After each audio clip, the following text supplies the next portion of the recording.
do it. We're live. Okay, monkey. And monkey just walked off. Fine. That'd be that way, monkey butt. You don't have to hang out with me. I can do this show on my own with a giant dog chewing on a bone behind me. Okay. Everybody, welcome. It's Friday.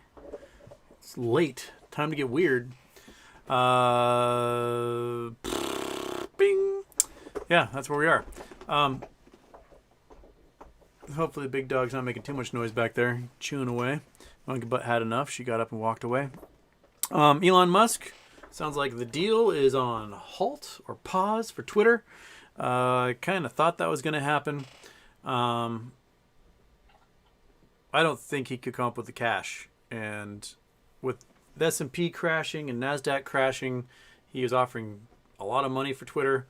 And I don't think it's going to happen. And he's about $100 away from basically defaulting on, or being margin called on his vast wealth, the $60 billion in Tesla stock he put up to make the purchase. And I don't think the fact that Tesla stock has slid 24% in the last month, if it slides 40%, he's toast. So just like $600 a share, that's about where he loses all those shares, and then he still doesn't have Twitter. So he still has a bunch of cash. So yeah, that's happening. Anything else exciting happening, big dog? Are you just sniffing the fact that I actually put things on the shelf and that's what you're investigating? Good enough for me. Okay, so what do you want to talk about? I got no agenda. My brain is half melted anyway, so might look. Oh, hey, Scott Lumley. Happy birthday, Houston. How much seed capital would apes need to set up our own company to mine H3 on the moon, and how do we get H3 back to Earth? Man. Probably about 50 billion just to get a program off the ground. That's probably the seed capital right there. We could then compete for NASA contracts to hopefully fund the rest. Maybe go public at some point. But about 50 billion is what would be needed to develop a rocket and a lunar lander. Beyond that, you would need probably another 50 to 100 billion just for establishing a base on the moon that can do that. So in the end, you can probably get started at 50 billion, raise another 100 billion, and you could probably start getting to the point where you could mine the first bit of H3. That's probably being really generous, but I think the price of things, once the market collapses and people need jobs and they aren't buying aluminum and copper and everything, the stuff might get a little bit cheaper all of a sudden. Just like, if you built your house in 2012, you got way cheaper construction costs than in 2007. Yeah, and how would we get back to moon? Or get back from the moon? Literally in tankers. We would literally have to launch tankers full of fuel off of the moon and somehow bring it to the Earth without burning it up in orbit. So they have to be tankers that would launch back and forth, and that's how you get the helium back and forth. Ideally, we would set up an Earth elevator and space elevator, and from the equator up to about 30,000 miles, and then along that elevator would be a pipeline, and you would bring the stuff from the moon, plug it in, and just pipeline it back down and suck it out that way without having to worry about lifting stuff up and out. Oh, there she is. She's back. You just had to go get a bunch of water. Is that it? You sweet little dog. Yes, you are.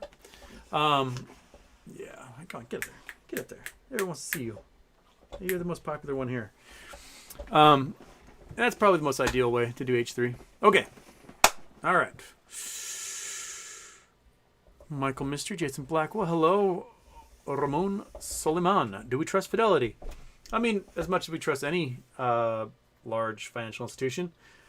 What I like about Fidelity is that they're their own clearinghouse, and they've got plenty of finances, and they act like Vanguard or any other big giant institution that has large index funds and large mutual funds, and it's hard to rock their boat. So I think that's what I appreciate about them, and that's all I care about.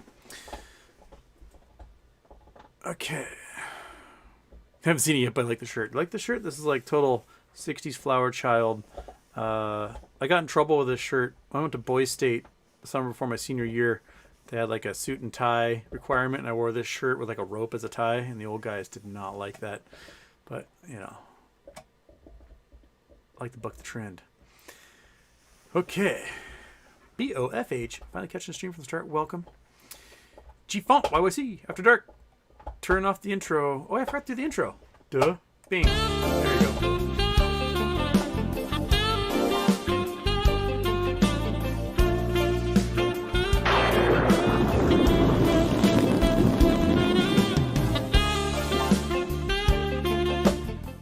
There we go, and it's off. That's 2 weeks. Tying the record. So all I have to do is Monday, and I will break the record. I'm getting good at this. Okay. Okay, so we've seen crypto dump. What other signs should we expect before the upcoming crash? Probably start looking for some flash crashes in blue chips. The bond market is taking a dump. Those HYG puts, if you have any, they're finally printing. I would look for flash crashes and halts trading in blue chips. That might be the next step along the way. We may not see that for a bit. We might be able to hold stuff off for a little bit. Perhaps when and if recalls start happening on GameStop, you might start to see flash crashes as people have to sell in order to raise enough money to buy back shares to give to the institutions that they borrowed from. Part of the big reason crypto took such a shit was that so many crypto traders were trading on margin. And, you know, there was like 300,000 accounts being essentially obliterated a day for the last week. And it's these guys, they had Ethereum and Bitcoin holdings that were substantial, maybe hundreds of thousands or millions of dollars. And then they made plays, and in crypto you can make plays up to 101. 100 to 1, sorry. So if you're a hedge fund playing with margin with stocks, it's 30 to 1, which is insane. With crypto you could be 100 to 1 in some cases. So they could take $1 million of Bitcoin and translate into $100 million in action. And these dudes made plays. They made plays that were green. And then all of a sudden, Luna and Terra get evaporated. And a lot of their short plays they made with those disappeared. And they had to sell their longs. And the longs were enough to cover anything, so it's gone. Not only is it gone, but anything that was a green trade for them from January to now is now a tax liability. So these guys are going to owe piles in taxes with cash they don't have. And because their assets, their Ethereum and their Bitcoin and their top traders all got liquidated, with not enough buyers out there, the price on everything dropped, which caused more people's assets to drop, which caused more people to get... So it's just a chain reaction throughout the crypto world. And all these dudes... let's put it this way. That there's not going to be a shortage of restaurant workers this summer. It's a lot of bros are going to be going back to working in kitchens and waiting tables and doing things they thought they were done with. There was a study last fall that showed that 4% of Americans stopped working due to their crypto gains. So we can expect a lot of those people coming back to the workforce here pretty darn quick, especially with the tax bills they're going to have coming. Fried Tater Explosion. Aloha from Wahoo. Yeah. Here's a question for you. What do you think is the most under-the-radar development in science the past decade? Something with profound real-world implications, but maybe not yet. Ooh, that's a deep one.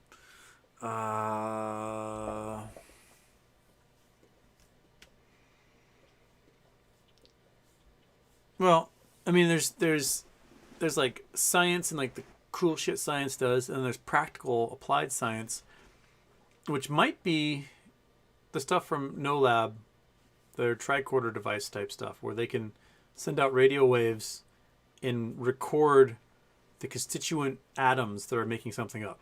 So you can point it at a bucket of sand, it'll tell you how many parts per million gold are in that sand. You can point it at someone's body, they can tell you what your viral load is. or what your glucose levels are, or what your cholesterol is, or if you have any heavy metal poisoning in your spine or whatever. It's pretty rad, and I think it's going to be really revolutionary. I know Metamaterial made some news. They got a patent on their glucose-wise, their non-invasive glucose monitor. No labs are working on theirs. It works on the principles of their tricorder device, and they're in human studies right now. So they'll probably be first to market, and if they're first to market, then that's, $30 to $100 billion a year just in the American market, and they'll fund everything else. They'll fund the use of that in military applications and scientific applications, and all sorts of things. It'll be pretty incredible. Josh Pepels, Tennessee. Jimmy had a halt yesterday, and pricing on the shares was around $200,000 for an instant. Happy birthday! What do you think? I think they start halting whenever the market makers can't flood the market with fake shares. That's when we see halting. That's when the price runs away. This is exactly how, if you go back to that interview I did with The Gist, where I originally talked about the trading computers buying whatever was available. That is a sign the trading computers were buying whatever was available. That they had to buy, and they're buying everything that was limit ordered and for sale at market price, whatever was there, and they were moving their way up that ladder, gobbling up everything. And so the SEC was like, no, stop trading, or the New York Stock Exchange or whoever did it. And this allowed the market maker to reconnect. I don't know, someone jiggled the wire or something, or had to reboot a computer, but they had to reconnect to flood the market with liquidity, which is these naked shares, to bring the price back down again. Because the only thing that was selling were the limit orders us crazy assholes have put in at hundreds of thousands of dollars, because we happen to be on a trading platform that allows us to do that. Otherwise, there was nothing left. No one was buying. So there was a $200,000 spread from like 2 cents to $214,000. Not the first time we've seen that. It's the third time that I know of. First time was last fall. The second time was our run at the end of March, beginning of April, and now. So we're this close to, if a market maker, big one like Citadel, fails a capital requirement and they're hosed and their assets get seized, then there's no one to keep that flood of shares coming in the market, and we go bonkers. Because all of us will only sell for a fortune, and no one will sell for anything less than that. So it's always a good sign. It's a good sign when you see that. Sad Boy Incorporated. Houston, thoughts on Elon apparently hiring different PR firms to artificially promote Tesla on Twitter for the past decade? Yeah, that's obvious. A week or 2 weeks ago, Elon had made some sort of tweet about free speech and Twitter, and I tweeted him back, and I was like, hey, what about user experience? What if you are so hardcore for free speech that you make the user experience for everyone else so miserable they leave the platform? Meaning, you have white supremacists like crazies attacking and harassing and ganging up on people and spreading hate, doing stuff. People are like, you know what, forget this, I'm out of here. Which is basically what's happened to Facebook. People are fleeing Facebook because Facebook has such a terrible moderation system where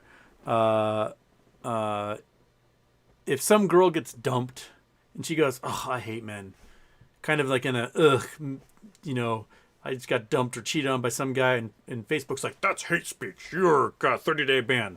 And then some dude can be like, I'm going to murder all minorities, and Facebook is like, I don't see any problem with our terms of service here. I got a 30-day ban for explaining manifest destiny to someone once. I also got a 30-day ban for saying on Facebook in a comment once that most Americans were mostly stupid. And I got flagged as hate speech, and I got a 30-day ban. So the moderation on Facebook is terrible, absolutely garbage. And the moderation on Twitter is slightly better. So anyway, in this comment thread, I had hundreds of comments, some people going, yeah, I totally agree. What about the user experience? And then I had all these Elon bros. They're like, screw you, you fucking loser. And you just take the little name, you put it in Bot Sentinel, and they had a bot score of like 85 to 95%. Probably more than half the people that commented had bot scores like way off the scales. And I kept replying. I was like, your account will be deleted as Elon promised, because Elon promised to delete all the bots. So, bot troll farm account, wherever you're from, your job, you're being paid by Elon to go, woo woo, Elon. And then Elon says he's going to delete you. I don't think so. Elon, if one area he's savvy is in manipulating the market, and he knows exactly how to do that. He knows how to get a raw going. And it's interesting. Normally, like, unusual whales will tweet out something about Elon, and there'll be a whole bunch of Elon fanboys, talking shit about anyone who's like, oh, that's weird that Elon's doing that or whatever. And today there was none. It was like, unusual whales tweeted out about how Elon is putting a pin in his purchase of Twitter, and there weren't any Elon fanboys in there screaming their head off. It was just people going, interesting. How about that? I don't think he's going to buy it. Whatever. And so, like, did he turn off all the bots now that we know they're all bots? Did he not pay the bill? I don't know. Interesting. We are in the future where billionaires are creating fake people to tell us how to think. Okay. How many Twitter accounts are bots? 20%?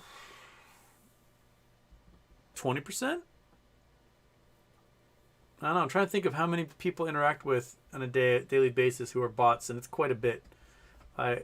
Everyone who tweets at me, almost everyone tweets at me, I put into Bot Sentinel to figure out who they are. And if they're above like 55%, I just block them. Done with them.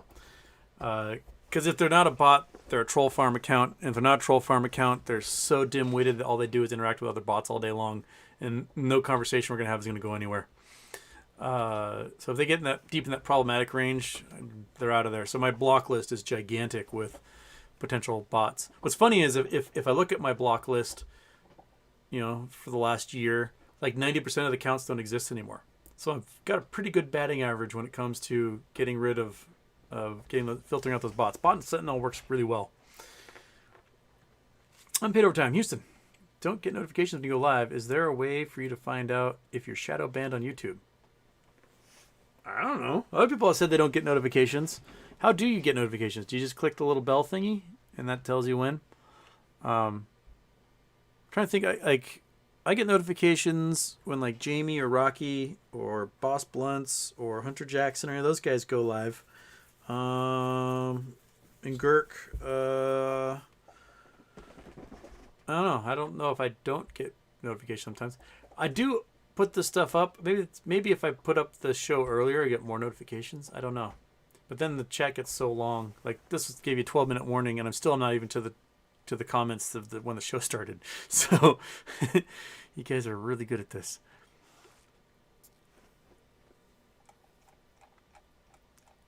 Okay.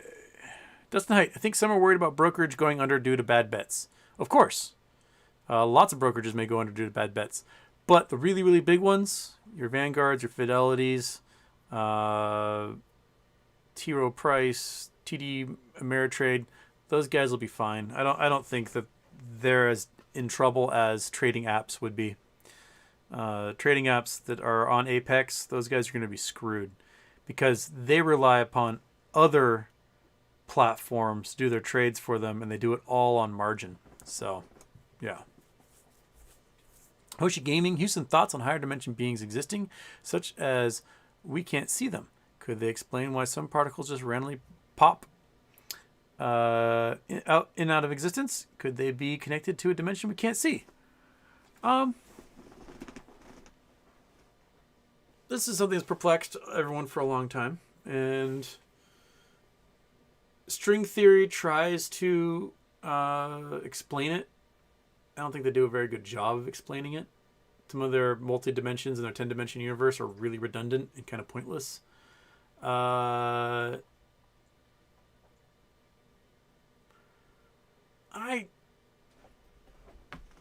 never been one to think of a multiverse as existing, as like every decision you make spins off a new universe or whatever. That stuff just seems kind of hocus pocusy to me. Why matter blinks into existence, we don't quite know. We can, in particle accelerators, make matter blink into existence with some of our high-speed collisions. But why is the probability there that it does it? We still don't know. And I don't know if it would be, ghosts bumping into us in the shadow realm or something. Beats me.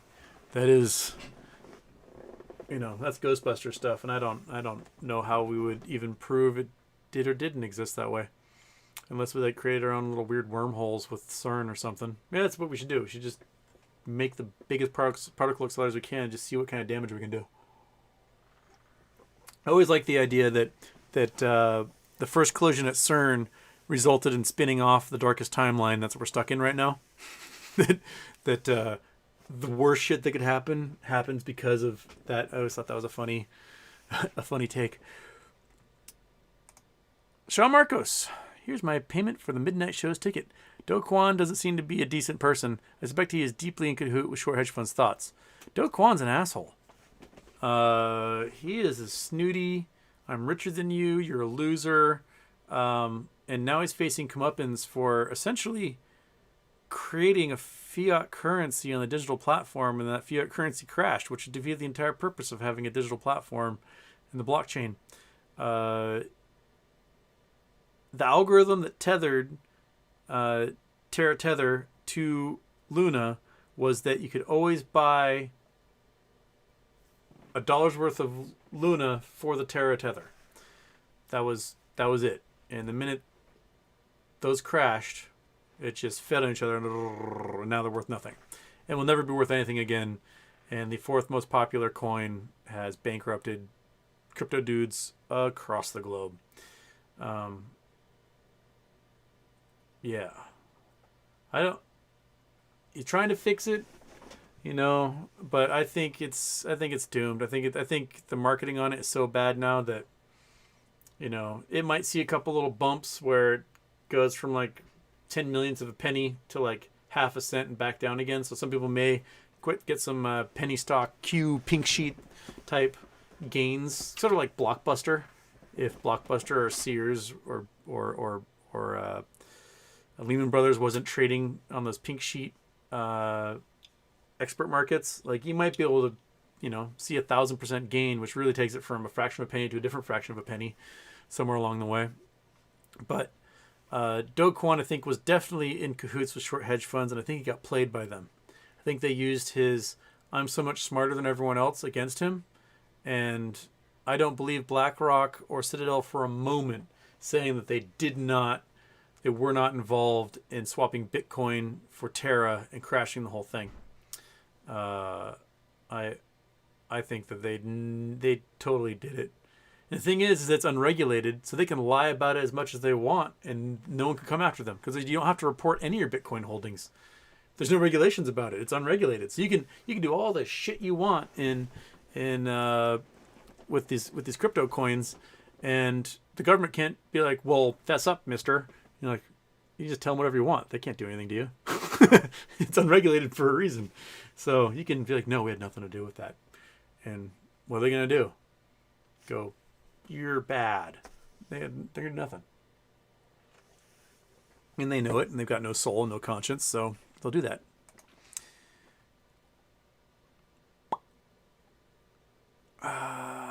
Jason Blackwell, Houston, would you classify this market as ADD or manic depressive?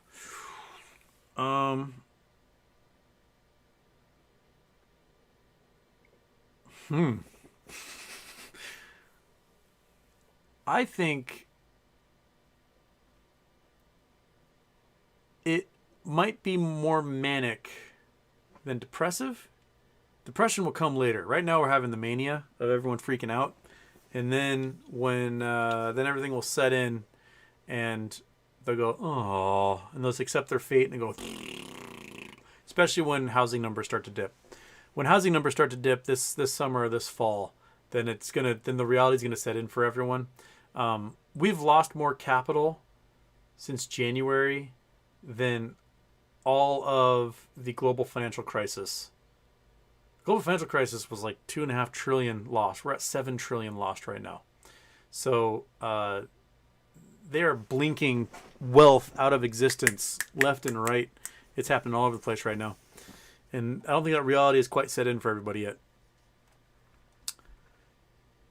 Tetiana Popova. Hello, any update on Metamaterial? Thanks. The only update I have is that their GlueWise patent has been filed for their non-invasive glucose monitor. I haven't heard anything else beyond the fact that the cost to borrow has been insane this week. It was 470% on Wednesday. It was over 200% yesterday. I don't know what it was today, but it's probably insane. They had some green today, but everybody was kind of a dead cat bounce today. So everyone's having some green. Probably good idea. I know a few of you bought some puts today on HYG and on SPY. Probably a good idea. Do some weeklies that way.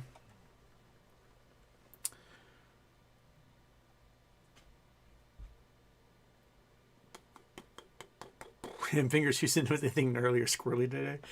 You guys sound like my students. My students are always like, especially when I do astronomy, I'm teaching them like, this thing's really bitching. They're like, you use the word bitching a lot. I guess. We all got our little ticks and twirls. Steve Gagan, known as El Ojo, or the Eye, coordinates. This is a different eye. What eye is this one? This is not the Eye of Africa. Steve Gagan, where are you taking me? Google Earth. Shabam. Oh, Google's not open yet. Oh yeah, my computer restarted. That's right. I remember to do my microphone this time. The computer restarted on its own, and my microphone was off, and I noticed, and I turned it on. So I didn't have to do 5 minutes of show or talking, and then I look at the chat, and it's all like, we can't hear you. I'm learning, folks. I am learning. All right. Couldn't understand this location. What do you mean you couldn't understand this location? Looks pretty understandable to me. Oh, that's because you need to be that. There we go. So this is a different eye. Which eye is this? This is one down south, down in Argentina. Oh, look at that. That's a really perfect looking circle thing. What is this, a lake? And a doohickey? What am I looking at? El Ojo. Looks like perfectly circular lake. Aw, no. I don't get to see it. Exit ground view. Can I go to the edge? Can I go to the edge and drop a man and see whatever? It's like a weird gyre. Is it water? What is it? Tell me, Steve Gagan. Gaghagen. Sorry if I butcher your name. El Ojo, the Eye. Why isn't there a Wikipedia page for this? Tell me what you are and why you exist. That is a perfect circle with something. Nothing else nearby. What a weird thing. What are you? Huh. Weird. All right, that's a good one. I have no idea what that is or why it exists or what it's made of. Oh, what the fruit? How?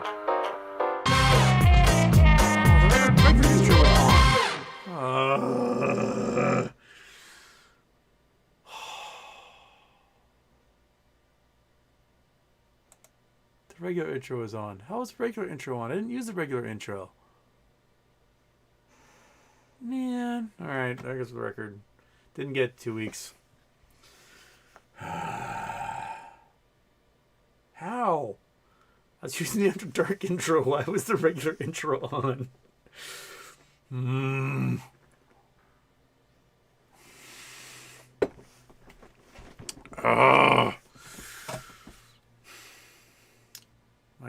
I got had, man. Someone has my number, man. So I think about that. Sad boy and Corp. We're gonna need the H3. How much buys all the natural gas we could never need? I gave him 2 more pig's ears, so it's probably gonna get real gassy in here soon. The door's open, thankfully this time. Last time the door was not open, and that was just poisonous.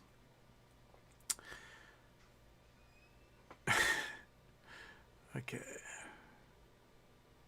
Kumquat Smoothie. Hey, Houston, are any plants... Oh, Friday 13th. Is it Friday 13th today? It is Friday 13th. I didn't realize that. Any plants sentient? I don't know. There is a pheromone that plants have sent out if like they're getting chopped down or it's too hot, and they send like help, help, help, and it warns all the other plants. That's the only thing I know of, though. Beyond that, I don't know if there's sentience.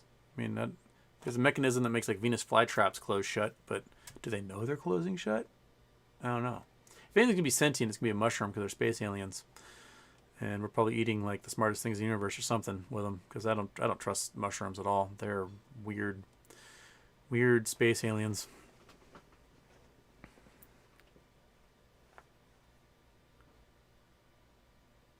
Novaplex Skirkin says forward split creates liquidity that hedges need. He pushes reverse split as the only way to trigger Moass because it will force share recall. Does a forward split involve share recall? Yes, because it's not a forward split. It is a shared dividend, which is completely different.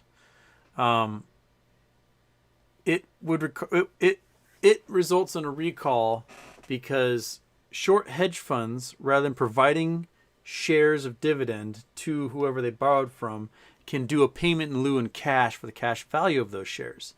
And if financial institutions who lent out their shares receive that cash, they have to pay 37% tax on it. So they would do a share recall before there's a dividend in order to get those shares back, and then they receive shares from GameStop as a dividend, which becomes non-taxable until they sell. Those shares are probably worth way more than the cash that they would receive from the short hedge funds. So there is a recall that I think would be triggered by this dividend going out. Just a general split, just one share becomes 10 shares. That's a different story. And that's not what's happening here. This is a dividend and not a traditional split. So that's why I think it's a total game changer, and I'll have to see where Girk's coming with that one, but I don't agree.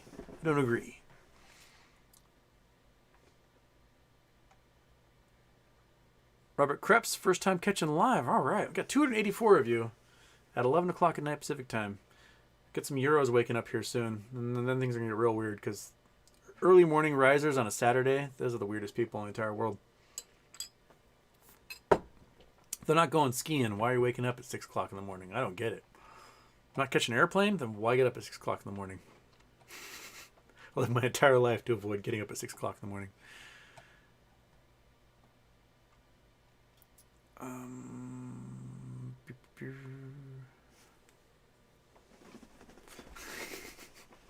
Monkey Butt's $1 trillion dog anyway, Scott. Hand fingers, are you expecting a rug pull on Monday? Fake gains going on? Yeah. I think you know, what was happening is the market's going and it'll do that for months because we're entering a bull market. So on those green days, if I've got the cash, I'm going to get SPY puts, cash them out the next day, wait for the next green day, get some SPY puts, cash them out the next day, wait for a green day, get some SPY puts, and just work my way down and hopefully generate some cash along the way. Simon Marsh in the UK South Coast, where the one palm tree exists.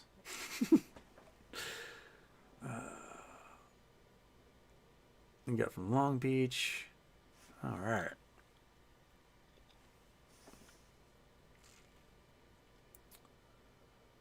Bum, bum, bum. Mike Barron, how soon to Moass, and what do you think of a real warp drive? If there's going to be a Moass, I think it's going to be this summer.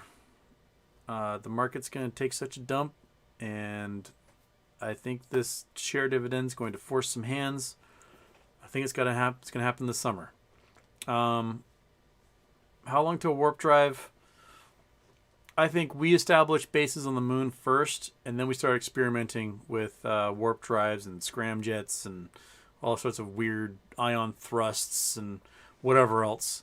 I think that's when we start experimenting with that stuff, when we can start manufacturing things on the moon and getting stuff launched using less energy, especially if we can start using helium-3 to do it. Yeah, that's when that happens. Okay.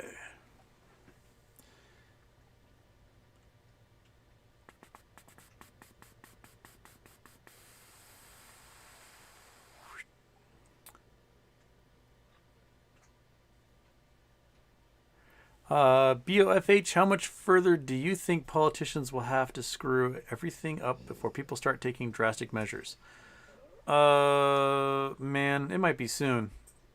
We have a wheat shortage that's happening around the world right now that is really brutal. India just announced that they're not going to be shipping out any exporting any wheat, which was a nation that we were kind of counting on to help take up some of the slack. Sri Lanka has no food. Sri Lanka's government made a push to go to organic farming, like across the board, try to do as much organic farming, which I have no problem with. You get lower yields, which is a bummer, but they ordered a bunch of organic fertilizer from China that poisoned their soil and killed off all their crops. So Sri Lanka has no food. Sri Lanka also has no oil because their oil was coming from Russia. And did you just eat a ball of hair, monkey? What is wrong with you? What'd you do that for? That's weird. Gross. You just like ate a ball of big dog fur, you weirdo. You weird dog. Okay. Come on, get up here. Get your butt up here. Come on, get up. Come on. Get up there. I'm talking about the end of the world. You need to go on your seat so everyone can look at you. Because that's something. Come on. Get up there. There you go. We've got these weird food processor plant things happening. We've got no baby formula because we created an oligopoly, and then one of them, rather than spending $5 billion improving their capital infrastructure and making sure they didn't poison people, spent $5 billion on stock buybacks and decided to start poisoning people. So now we're down to one producer of baby formula in the United States. We're going to have global food shortages. We're going to have global fuel shortages. This coming week, the East Coast may run out of diesel fuel, which means your groceries aren't getting on shelves. And if diesel fuel dries up on the East Coast and a city like New York doesn't get imports of food as a result, so the grocery stores start going empty in a city of 8-9 million people, that's where Wall Street is.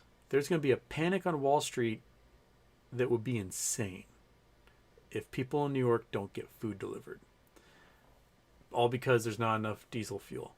And the reason why there's a giant diesel shortage is that globally, there's not enough diesel fuel. So all the diesel fuel that gets made in Europe can't get made right now because they don't have natural gas coming in. You need natural gas to pump through crude oil to distill out diesel and kerosene and heating oil. So these OChem stuff that takes out the hydrogen and does this whole thing, but without that natural gas to feed through the distillation process, you can't get diesel fuel, and you need to pull out the sulfur. So it's sulfur that pulls out, and the places where low sulfur crude oil is produced, Nigeria and Angola, don't have the capacity to up their production at all. They just don't have the infrastructure or the way to get the oil out of there. So there's just nothing but high sulfur fuel available, and we can't carry any diesel. I wonder about American oil refineries if we can generate enough fuel for the rest of the world. I don't think we can. We have pretty high sulfur fuel. We do have a lot of natural gas, but Europe's going to have to double time to get liquid natural gas docks set up to take this stuff in. Norway exports a boatload of liquefied natural gas, but you'd think, they're right across the water from Germany. You'd think that they would have built a liquefied natural gas port in Germany just to take that stuff from Norway, but no, they haven't, because they've had this giant flood of it from Russia for so long, and we've been so dependent on it. It's gonna be It's going to be man. It's going to be bad. It's going to be a very weird, bad summer. Like, I don't know. Here in the Northwest, it's just been pissing rain and really cold. It was 49 degrees yesterday. We're in the middle of May, and it was 49 degrees yesterday. It's just so miserable. And I bleak, and like the only hope I see on the horizon is that we are in the hedge play that will zoom when everyone else cripples and dies. And so we're the ones that can't be like sipping champagne and like lording over everyone going, ha ha ha, losers. While they're all like trying to claw out a nice refrigerator box to live in and figure out how to like get their baby's formula. It's a very strange, very, very strange time that, you know, this pandemic destroying our supply on demand system that we had going, and you know, this weird war that's an ego trip happening in Russia. It's just so weird. It's like, I don't know. All we can do is go, huh? So yes, BOFH, I don't think we're very far from that. I think we aren't too far at all. If a few more dominoes fall, people are going to go, you know what, screw this. We're going to make Cascadia its own nation. We're going to secede Texas. We're going to whatever. People are just going to get weird. Okay. Wook Hook. Houston, have you ever done epoxy polycuromane floors? I've not done floors. I've done epoxy resin pours for other things. You know, making parts or cool resin tables and stuff like that. I have a dream of making a cool resin table. I was hoping this summer I could do it, but the garage was so full of crap. Oh, I just needed space. But I have about 50 really cool fern fossils from the Denovian period that I pulled out of a road cut in Pennsylvania like 10, 12 years ago. And I want to do a resin table with, I want to paint all the ferns with glow-in-the-dark paint and then set them in resin. So you have this like ferns floating in a really thick table. This thing would weigh a ton. But they're floating at different levels and all of them glow at night. I think it'd look really cool. But man, that table would weigh so much. So that's a dream. I've done the floors. My friend Casey's got a flooring company. He does those epoxy floors all the time. He does really amazing wood floors too. If you're in the Northwest and you want cool floors, Port Madison Wood Floors is those are your guys. Casey does an amazing job, and he does the polyurethane garages for people that do lots of work on cars. They're beautiful. But no, I've not done those ones myself. It's expensive. You got to pour a lot of resin for that.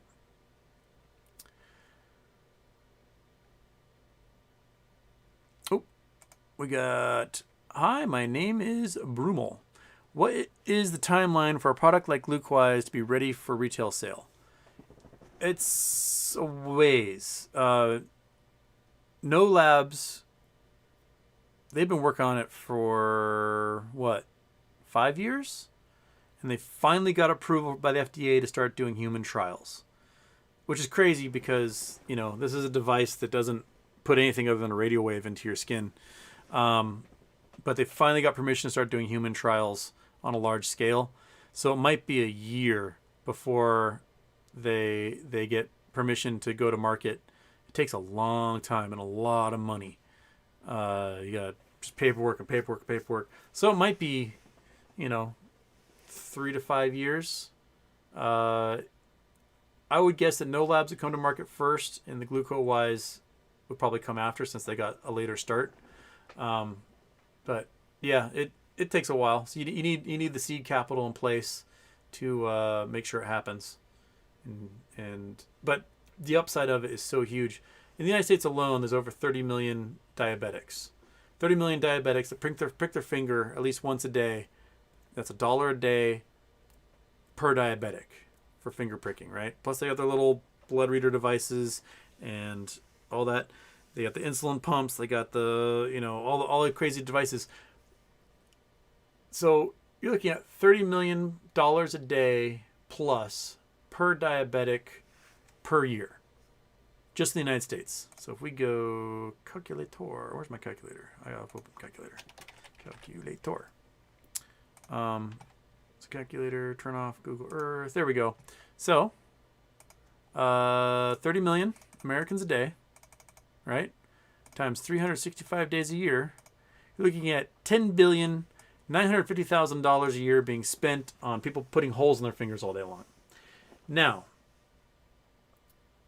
having to prick your finger to check your glucose levels and know if you need insulin or need a cookie or whatever is not the best method because it's not real time. You have to remember to do it. You might not be doing it at the right time during the day. So people have a lot of health effects as a result of not knowing when they need to do a shot of insulin or to get some sugar in their body or whatever. So it costs health insurance companies a lot of money when these people go into diabetic comas, lose limbs, have other health complications. And so a business model like what No Labs is thinking of is that there would be a $99 a month subscription for those 30 million people, right? Times 12 months a year.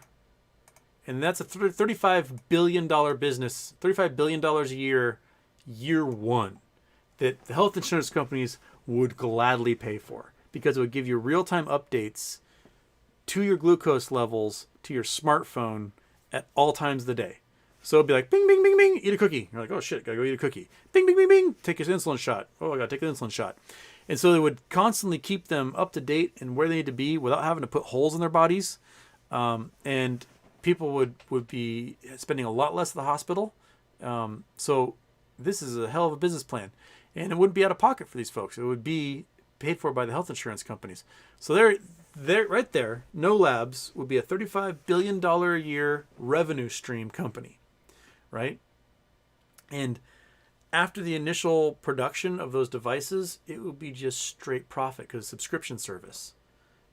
So once you make your 30 million devices, you make a few million more a year as more diabetics come along, and maybe a few million more to replace the ones that are broken. But you're making $35 billion a year just in the subscription fees for these devices. You could sell the devices for $1,000, right? Who cares? But the subscription fee is where the money's at. And so if you have a $35 billion a year company, that's a company that should, multiply it by 5. You got 150, 160, 170 billion dollar market cap company that right now has, I think, a market cap of about $80 million. So the minute they get the FDA approval, that stock is going to go nuts, absolutely nuts. But we're just waiting for the FDA approval, and we're waiting and we're waiting and we're waiting. So maybe someday soon. Gotta hear how those human trials are going. Okay. Fur Garcia, been here since episode 1 and haven't missed one yet. Oh, congratulations, man. I've started reading and learning new things again just by following your channel. Thanks for staying the course. We shall meet on the moon via AMC and GME. Thank you, Fur Garcia. The happiest notes and messages I get from people, the ones that absolutely make me want to shed a tear, and I have to say, having the P.O. box is one of the greatest things I've ever done because the letters you guys send me are so cool and so happy and so kind. And I love getting the little stickers and things that's treats for monkey butt. They're just coolest. But when people tell me hey, I was listening to your podcast and I decided to go back to school and I'm getting a degree in solid state physics, or I'm getting a degree in geology, or I went back to school and decided I wanted to become a nurse or whatever, that stuff warms my heart more than anything. It makes me so happy, and I feel like I might shed a tear at the moment, but I love it. The first time I felt like I really influenced somebody was my first year teaching at the Art Institute, and I'm teaching this algebra class to people that they're in art school because they failed algebra class in high school. And there's a young man, he was a former paratrooper. He was in school on a GI Bill, an amazing artist, just could draw anything. And he was doing graphic design. And we had this really small math class that the quarters all messed up because there ended up being a holiday and a snowstorm. And so all these days of school got missing. So I ended up with 7 people in this class. So it was the most intimate math class I ever taught. And so we went through the math. Because there were such few people, we actually kind of went fast. And then one day we were drawing parabolas, showing people how to draw parabola, math for doing a parabola. And I was going through practical applications of parabolas about how, if you've got a bridge, you shape a bridge like a parabola because all the force, anywhere in that bridge goes to a focal point somewhere. So you make this octagonal truss and do all that stuff, and it makes structures really strong. So if you're driving on the highway and you see a flatbed truck, the bed on one of those big trailers isn't actually flat. It's a parabola. It's a parabolic stress function. And then I talked about how focal points work and how all the big giant mirrors of the telescopes are all parabolic dishes that focus to a focal point. The same thing with your satellite dish for Dish Network and blah, blah, blah, blah, blah. So I went this whole lesson about it. And this dude, at the end of the quarter, applied to the University of Washington and switched majors. All because of that one lesson about how parabolas work and telescopes work. He went to the University of Washington and became an astronomer because of that one day where I covered how telescopes work. And I was like, holy crap, I can influence people. It really hadn't occurred to me before that sharing things that I thought were cool with other people will make them go, that's interesting. I'm going to change the entire course of my life and get a degree in this now. It blows my mind that here I am at almost midnight my time, and there's 300 of you hanging out, being rad, being lovely people, and reading books, and it's just, I feel so full of love. It's wonderful. Thank you for these kind notes. They're so nice, and I think you guys are awesome, man. Okay, Bithead. Hi, Houston. Loving listening to you once again here in Sydney. It's late afternoon, and I'm coding. Just going to ask you to be less informative and distracting. I need to work. The exact opposite. Why don't we just read the sports scores? Way to bring me right back down to earth again. Okay.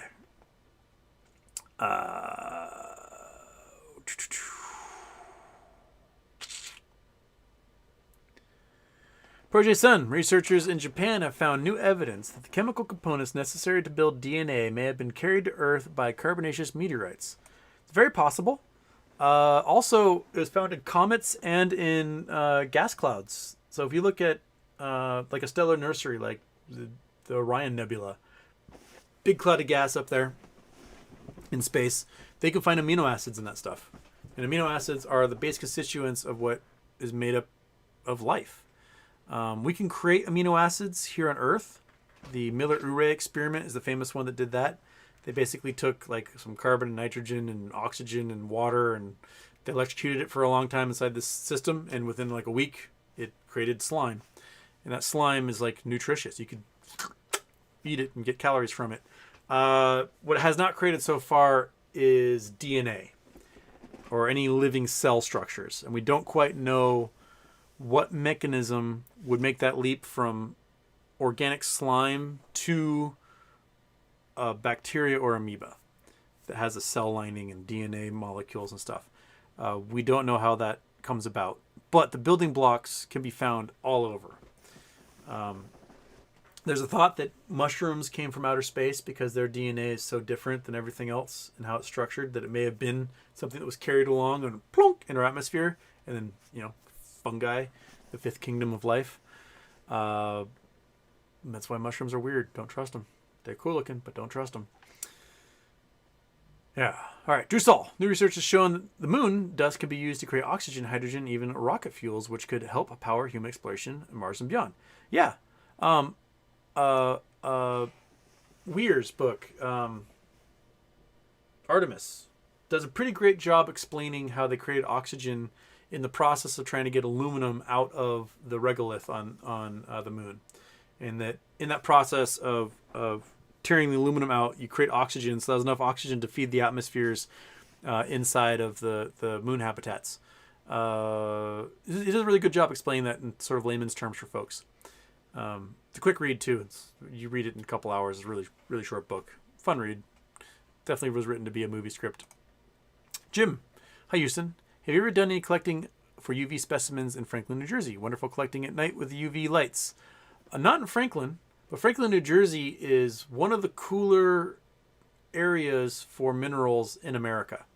It's one of the only places in the world you can find rhodonite, and rhodonite are bitchin'. Let's there's some bitchin' for you. Rhodonite. There was a rhodonite that was in my big, it's like 76 carat one that was in my long lost treasure that got found way too soon. That was probably worth a pretty penny. Okay, here we go. So rhodonite are these crazy stones. I think they're found in 2 places, minus Jerris, Brazil, and Franklin, New Jersey. I don't know if there's others. They could be really kind of neon looking in color.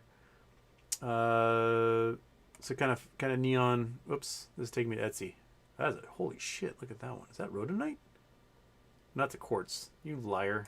Don't take me to things that would be like $1 billion rhodonite. These are not very good examples. These are terrible examples. Give me some good ones, man. You know who's good ones? AGS Gems. AGS? AJS Gems? Yeah. .com. Oops. They'll have a good example. These guys sell some pretty rad rare gems. So Spinel, Mozambique, tourmaline, other killer stones. Where are you? Where are you? Usually have some rhodonites in here. Mexican fire opals. Rhodochrist.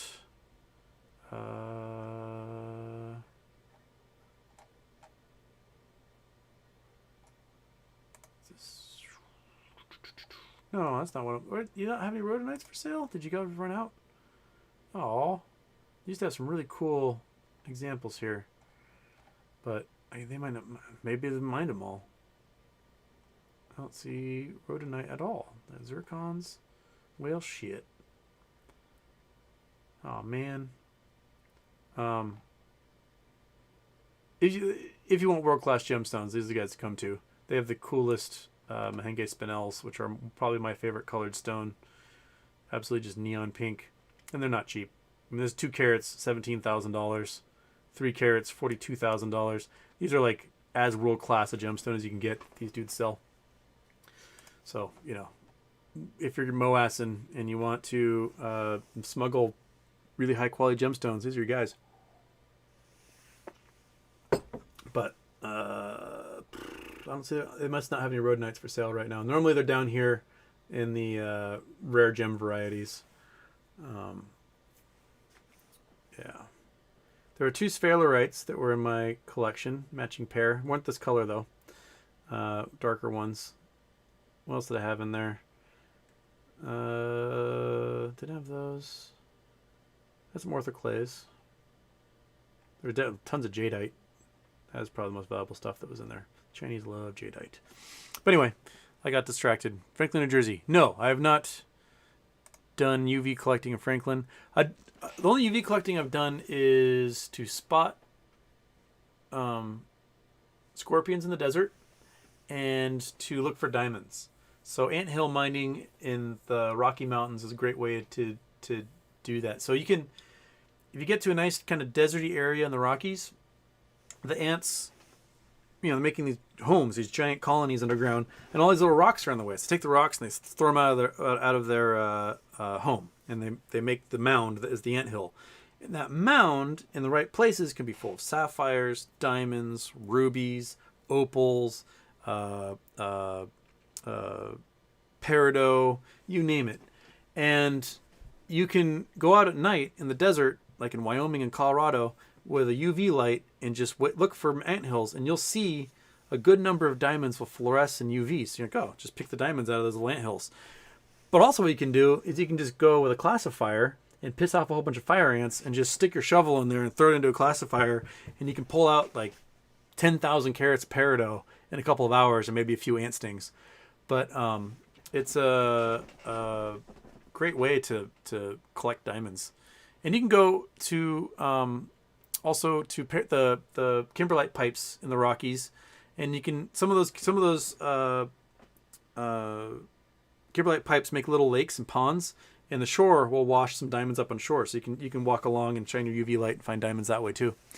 So, and along the rivers that drain out of those places, it's fun. You won't always find them, And you'll find weird plants that fluoresce. You're like, what the hell is that? Why is that thing fluorescing? They're cool. I highly recommend it.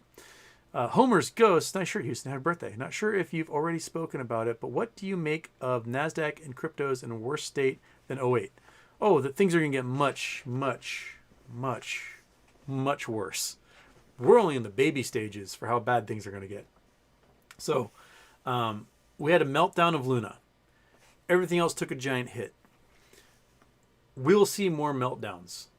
More of these main coins will take a dump. Remember, Bitcoin got to $18,000 and then collapsed back down to what 1,400? What was it? Because 2017 it got to 18,000. Let's go max. 2018, right in 2017, got to 19,500, and then dropped all the way down to $3,000 by December 2018. It dropped to $3,000 again after getting up into the 11,000 range when the market crashed in 2020. So, you know, it spiked up to 60,000 last year, dropped down to 31, spiked up to 60,000 again this year, and dropped back down to 29. Like, oh, you guys can't see what I'm doing right now. So we've had crazy spikes in the past that have dropped down to really low numbers. I wouldn't doubt if we can get into the 4-figure range again with Bitcoin before this is all said and done.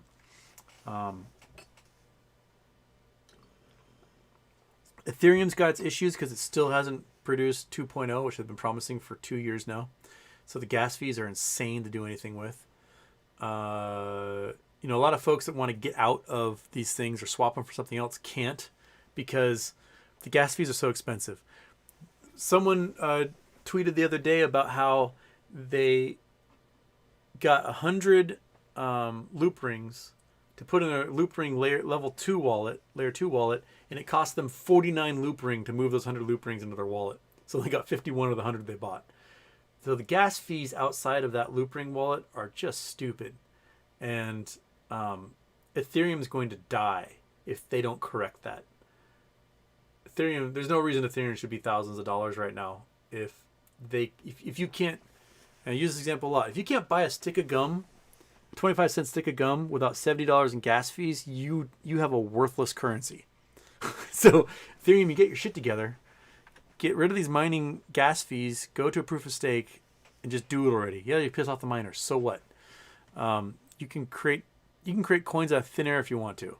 US dollar Tether coin has proved that. You can create $80 billion out of thin air with US dollar Tether coin, and no one cares because you're registered in the British Virgin Islands, so no one can arrest you. So, you know, you can do it. You don't need to have all these miners doing the mining. Rainier Cole in Houston, you're a legend. Or as my old Irish friend Rosso would say, you're a legend. He also say McDermott a lot when he get really drunk and then speak in Gaelic gibberish. All right, here we are. I'm already an hour behind in the chat, you guys. I'm so far behind. 326 of you hanging out on a Friday night or Saturday morning for some of you. Or Saturday afternoon for some of you.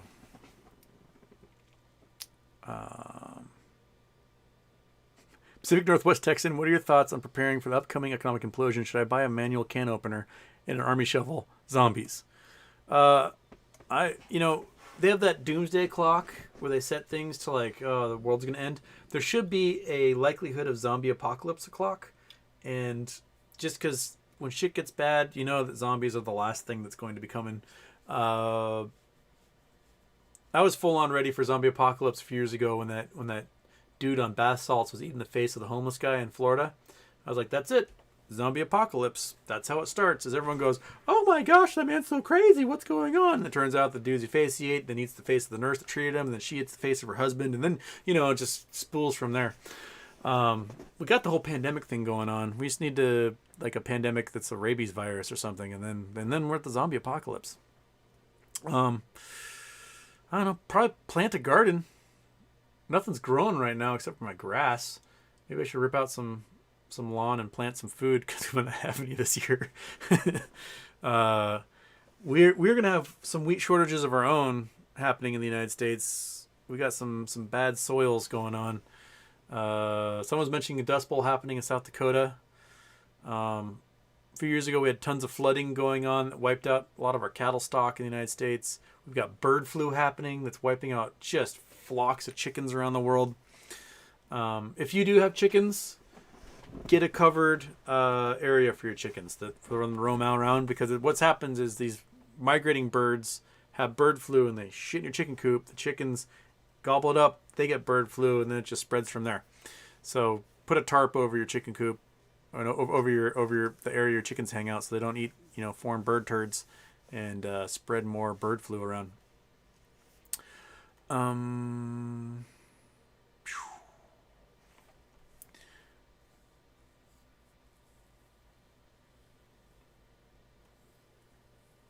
Spencer's Inside Out Sweater. Hey Houston, thoughts on Luna? It's been doing some funky things on Coinbase last 24 hours after implosion. I think the funky things are happening because didn't they stop trading it? Can it not trade? Come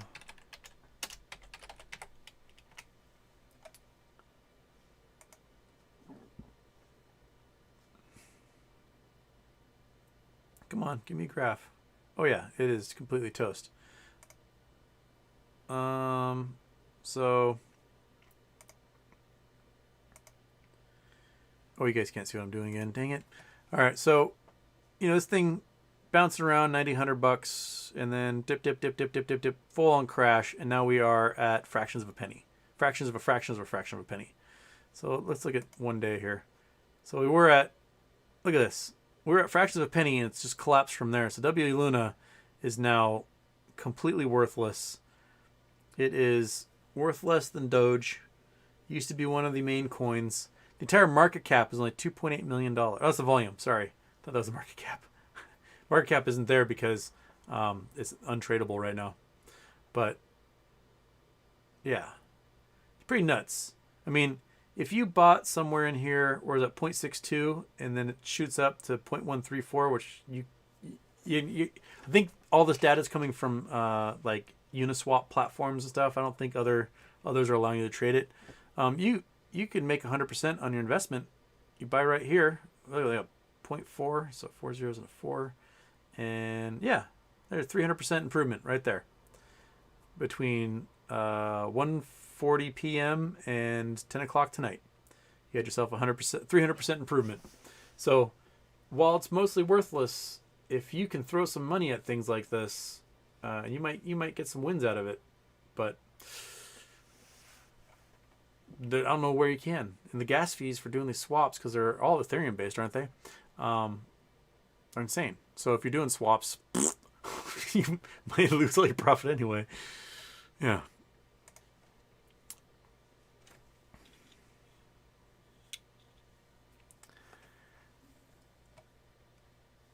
Aaron Salentine, Houston, you're live. So at 10 a.m. Eastern Time, the executive order expires on protection of Chinese assets. How long does a short hedge have until liquidation when margin called at 10 a.m.? Is it 10 a.m.? I thought it was on June 3rd that was happening. But it's happening now? Sorry, his eyelash stabbing me in the eye lens right now. Get out of my face. Left, what, 2 days? 2 days to meet margin. If they can't meet margin, that's when they face liquidations. If they haven't been selling Chinese assets right now, then they're stupid. If you got Chinese bonds, you should have jettisoned those things back in September when you knew the Chinese bond market was completely corrupt and garbage. So yeah, I think they have about 2 days to come up with to meet margin. Otherwise, they face liquidation, or come up with cash or whatever to meet their margin requirements. That might have been what we saw with that pop yesterday, when the price went, when that bid ask spread went to like $200,000. It might have been somebody getting margin called, being forced to buy. So the trading computer was just gobbling up everything that was available, and then halt happened. Maybe they got a phone call from Citadel or someone was like, "Hey, let's do a debt swap." so you don't make this thing blow up because it's going to take everyone with us. Cannot wait for the day that Citadel does not have the power to do that anymore. The Citadel is like, no one can answer the phone. No one can make a phone call because they just suck. Jim, thank you for the... I know the blue ones don't show up, but I saw it in the corner of my eye. Thank you for that super chat there, Jim.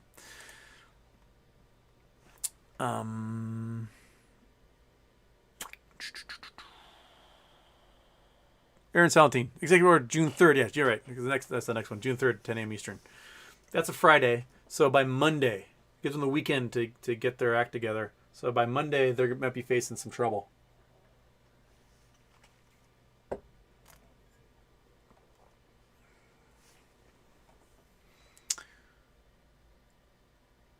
Okay. WOPR, listening with some nice headphones, and I'm late to your stream. That's okay, because I'm 59 minutes behind in the chat, so I had to rewind to the After Dark intro, listen to it, even better with headphones on, never gets old. Play on purpose again. You want to play on purpose? Yeah, why not?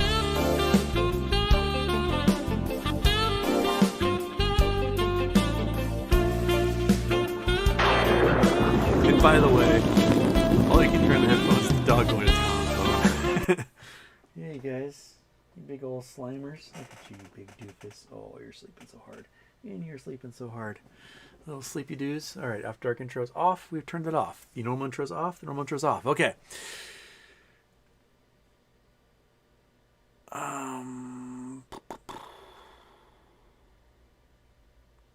Wheat Wild. Sorry I couldn't send you money. It's okay. SoftBank's Vision Fund announced $27 billion in losses. Yeah, that's 27. They were $100 billion fund. They've lost 27% off the top of their fund. They're saying Tiger was the largest losses a hedge fund had ever experienced at 17 or 18 billion a few days ago, but that was when SoftBank was at 17 billion, and they've lost $10 billion more since Monday. These guys are imploding all over the place. And SoftBank's a giant company. So, that much wealth. We've had $7.9 trillion blink out of existence since January. That's insane. That's a third of the US GDP disappearing globally. Just gone. Never to be seen again. I don't know how to... my brain can't even contemplate numbers that large.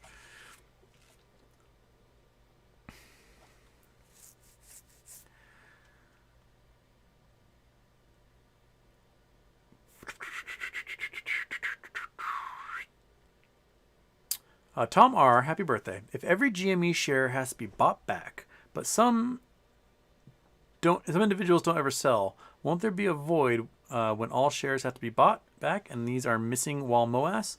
That's the infinity pool. Those are the folks who are like, I'm not selling until it's $100 million a share. You're going to get any of my shares.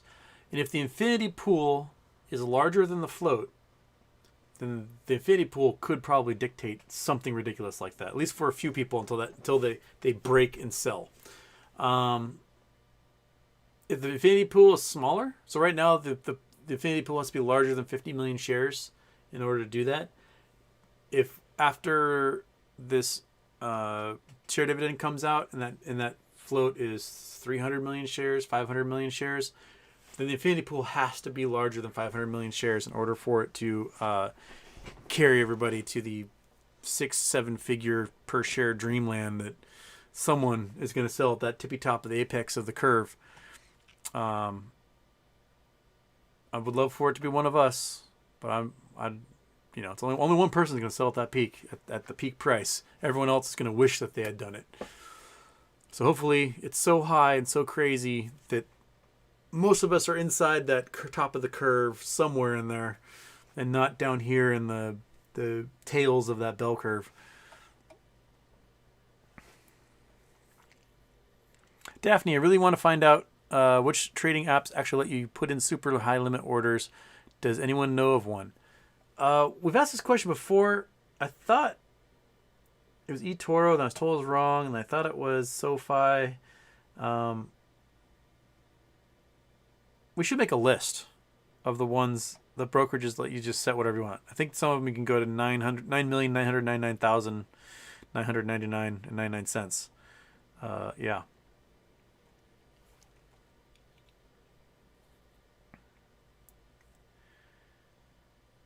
Okay. Oh, and the chat just reset. Okay, well, that'll probably move me ahead a ways. Yep, I just lost 25 minutes of chat, so there we go. Project Sun, one person showed a screenshot of a $74 million loss in Luna. Oh, Jesus. Oh, man. Like, I'll be honest. If there's a time I ever have $74 million of anything, I am diversifying the shit out of that. I will Vanguard fund it and sit on my ass for the rest of my life. I don't need to be a billionaire. $74 million is plenty. That would net me, what, $5 million a year in annuities. There is no way I could spend $5 million a year. There's none. I don't have expensive tastes, except for maybe an Earth Roamer. But then I still have like $4.5 million to play with. So, and then it's just gas after that, and maybe plane tickets and hotel rooms. And I don't think I could spend $5 million in plane tickets and hotel rooms. The dog eats $35 a month in food. The cat eats like $10 a month in food. I can't eat $200,000 a month in food. I don't know how people blow through money when they've got that much available to them. You know, maybe I could put up a pole barn and have a cool 80s car collection, but even then that wouldn't cost me $5 million. The pole barn's $100,000. The cars all together is probably $50,000, and then I got, you know, I can drive my crappy 80s Corvette around and be happy. I don't understand how people blow that much money and how they hold $74 million in Luna and they don't go, this is crazy. Maybe I should convert this into something else. It's bonkers, man. SJ, good day from Sydney. Just showing some love. Thanks for keeping me entertained while I clean out the gutters of the house. Wonderful Saturday, cleaning out some eucalyptus leaves. Maybe some Norwich pine needles. Well, they're the two plants I know in Australia. Yeah. Fun fact about eucalyptus leaves is that koalas' brains are so smooth, they're the dumbest animals in the entire world, that if you present a koala bear with a room full of eucalyptus leaves, they will starve to death because they don't recognize it as food. So they have to see it on a branch to go, oh yeah, it's food. So they will starve to death. And eucalyptus is completely has no nutrients, so they have to eat all day long like a goose. Just eat constantly to get a tiny little bit of nutrient out of it. And then all chlamydia. So, you know, there's your koala facts for the day.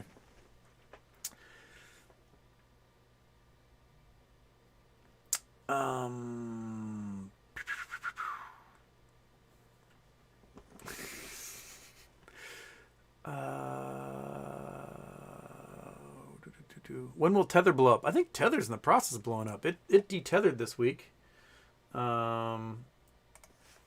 USDT. It bounced back. US dollar Tether. It got back. Well, heck. Yeah, it dipped really low on. Come on, give me. I can't. Stupid. All right, give me the dip. So, yeah, midnight. It had basically detethered. So midnight last night, it basically detethered and dropped, and then bounced right back up again. Now it's back to $1 again. Tether is a scam. Tether is a Ponzi scheme. It is a complete crime outfit. They don't have your money. Your money is gone. We've known about this since last year. Last year it was 59 billion that was missing. Now it's 80 billion that's missing. They basically print coins. They mint coins, and they use them to buy Bitcoin, Ethereum, other stuff on these markets. And there's no cash to back it up. It's gone. There's people they know, and they take that Tether coin, they put it in their wallet, and go, have fun. It's tied to $1. It's worth $1. Tether is a straight crime, and when the U.S. government looked at the bank accounts of Tether, which were in the British Virgin Islands, there was only 3 cents of every dollar left. So Tether's a complete scam, and it's going to implode in a way that is bonkers, because Tether's the prime Tether coin, and for a while 80% of all Bitcoin trades were using Tether, and Tether, there's nothing to it. It doesn't exist. There's no cash backing it up. The idea was you give Tether cash, and Tether gives you a coin, and Tether takes that cash, puts it in a bank account, and they make interest on it or whatever. But when you need that cash back, you just trade them for the coin. Trade your coin for the cash. You get it back. If there was a run on Tether right now, you'd only get 3 cents of every dollar back. So Tether should be worth 3 cents. That's it. It is a total scam. Absolute scam. Jim, I heard Coinbase is on the ropes. Any thoughts on how bad it is there? They've lost 13 billion? Maybe it was their founder lost 13 billion in wealth. That might have been what it was. That was a headline I read yesterday. I think it was the founder lost 13 billion in wealth, and he's down to like $2 billion in wealth. It's because Jim Cramer liked Coinbase to 475. That's why. That man is King Midas in reverse. Everything he touches turns to shit. And all we need now is for Jim Cramer to announce that we are in deep recession for us to improve, because the reverse Cramer is always true. I wish I had like the capital available to truly invest in a reverse Cramer ETF and just short the heck out of anything he promotes and buy anything he talks shit about, because that is how you make money. That and the Nancy Pelosi ETF are how you make money, man.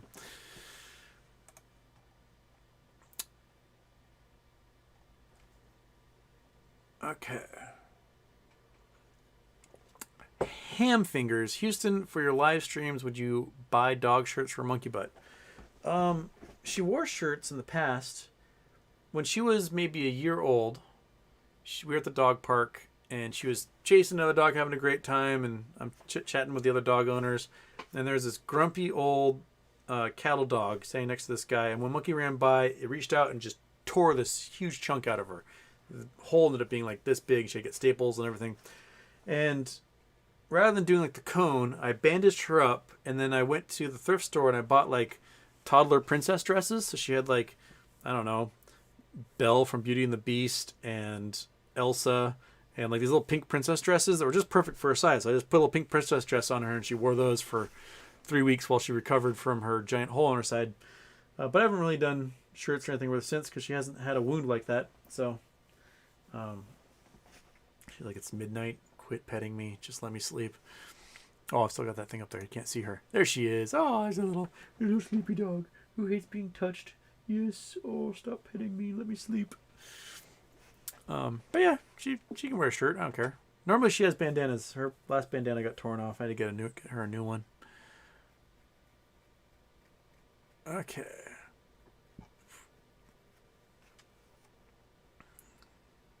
Green-eyed bandit elixir. Back to the crazy halts on Thursday. Who had the limits at 200,000? Isn't that computer share limits per share?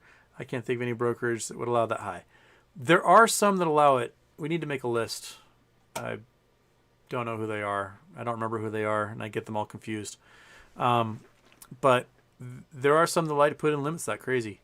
So, more power to you if you can. Oh, there she is. Look, people, that is put a blanket on me, look. Yes, I want to become Darth Monkey Butt. Right? Yes. Turn to the dark side.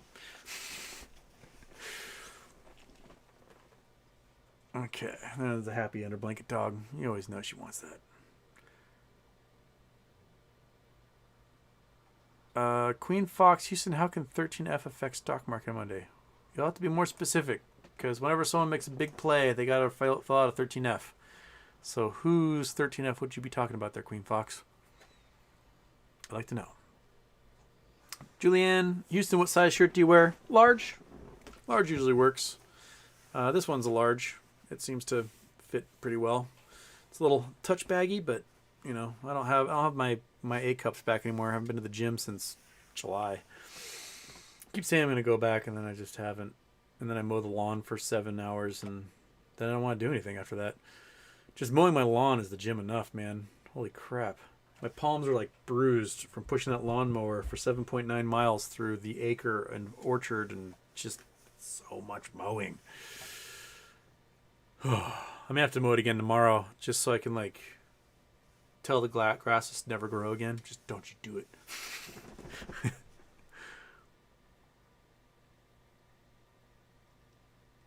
Project Sun, is this going to be a good one? Or are you taking me to the middle of nowhere? I don't know if I should trust you. I don't know if I should trust you, but we're going to do it because it's in there. And bam. Where are you taking me? We're going North America. We're going to the west. We're going to this. It's got its own Wikipedia. Looks like a cool rock formation, some sandstone. Landscape arch. Are we in Utah? Can we see it from here? Oh, you can't see the arch because they don't make it that way. But maybe you can throw a little dude down here. There we go. All right, you ready? You're see an arch. There's some fingers, some little hoodoos, more hoodoos, and oh, where's the arch? Where's the arch? Can I go forward? Can I go backwards? I can't go anywhere. Oh man, where's the arch? Is it just the landscape that makes an arch, or it's all hoodoos, or is this the arch? This might be the arch. Some cool Navajo sandstone. That's this red stuff. This is Navajo sandstone. This is a whole block. Think of it like a layered cake that's now stuck on its side. And then this stuff is cadena? You know what? One sec. I always get the name wrong.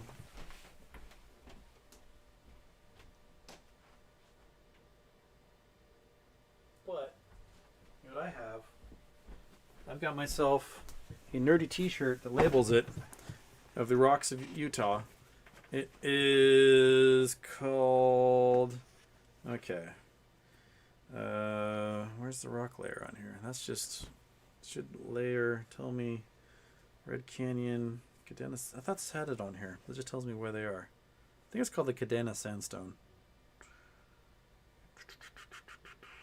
Capital Reef, Escalante, Red Baron. It's the Burr Trail shirt. I have a brother that lives along the Burr Trail in Boulder, Utah, and some cool rocks out there, man. How far from Boulder are we? We are, where are you? Arches National Park, Moab, Spanish Valley. So we're gonna go up here. Sylvan, Fillmore, Torrey, Beaver, Bryce Canyon. Okay. Yeah, Escalante. So over here is Burr Trail, Tropical. Where's Tropical? Hanksville, Junction, Circleville, Marysvale, Beaver, Bryce Canyon City, Canyonville, Escalante. Boulder. There's Boulder. Okay, there's Boulder. And then Tropic should be in here somewhere. Tropic was, one evening was one of the scariest nights of my lives. I was driving along this little road. Where are you, Tropic? I have to put Tropic in here. Tropic, Utah. I know you're somewhere around here, and I'm just not finding you. Oh, over here. Okay. All right. There's Tropic. So it's coming out of Tropic. I'm going up this highway. I believe this highway here. And going towards Boulder. And there was a bend in the road. Where would you be? It was along... Was it that highway? Was this highway? Crap. Which highway? Arnie. Gotta go to Tropic to Escalante. Must have been the highway. So there's a bend in the highway somewhere along here. And when I came around the turn, first of all, a giant cougar ran past me. And at first I thought it was a deer because you just see that color, like, oh, deer. And this giant tail followed after it, and I was like, oh, man, that was crazy. I saw a cougar. And I came around the bend, and there was a weird-looking fat guy in a really nice suit in a rental car, loading and cocking the biggest 50 caliber rifle I'd ever seen in person. Just on the side of the road, just like, and I'm talking the barrels like that big around. And I took a turn around that bend and basically tried to do the entire drive without my head above the window on the door, because I didn't know what that dude was doing. If he was like, all right, I am going to murder that guy on this bend, because I got a clear line of sight. And it was like kind of dusk. It was one of the weirdest things I've seen in the desert. And that, why was that man wearing a Sunday best on like a random July evening with a rental car and a 50 caliber sniper rifle? Like, what the heck is going on, man? Tropic Utah. But man, this is beautiful. This is such a beautiful country. Do this drive. So Boulder's here. Boulder's population 26, something like that. And we can see it is quite the town. The Burr Trail Road takes you through here. There's a place called Dead Horse Canyon, which is somewhere, one of these down here. There's some really, really cool petrified trees that are petrified with iron, so like magnetic. And they were in one layer of sandstone, and then there was a sinkhole, and so like they break off kind of like Greek columns, and they fall through the sandstone, and the tree spits out down below in the canyon below. And there's all these like layers of between the layers of sandstone, there's uranium-rich layers. So there's all these like uranium claims from the 50s and 60s all through the canyons here. They're still spray painting on the side of the canyon walls, but you know, they became national monuments. You couldn't do any mining there, but it is just gorgeous. All the rock formations here are so rad. Okay, I got distracted. Okay, can we talk about rocks and pretty things?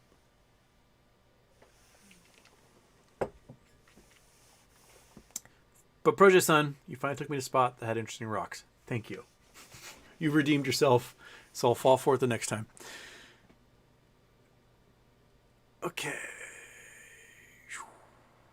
The J thing, you looking forward to what the James Webb Telescope will show us soon? Yes. Oh my goodness. We are so close. First light should be any day now. And then all of a sudden, everyone's going to be fighting for time to get their research projects done, and we're going to see some really, really cool stuff out of it. The James Webb Space Telescope, right? Buy calls on James Webb Space Telescope calendars for Christmas time. Those things are going to sell like hotcakes. You have all the National Geographic calendars. You're going to get National Geographic covers. People are going to James Webb Telescope all day long. It's going to be really nice. Oh, I just got to my second intro. Damn it.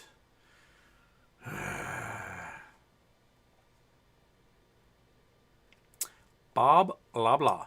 Have you seen the show Foundation? They have a space elevator that gets blown up. The scene is insane. No. That's probably the biggest flaw of the space elevator, is that it'd be a terrorist target. Because where you'd anchor it would be at the equator, and you don't have strong winds. You don't have to worry about anything like that. It would be terrorists blowing up the anchors and just screwing everybody up. But no, Foundation. I don't know the TV show Foundation. Never heard of it. I never heard of it. Okay, well, that doesn't matter. Okay.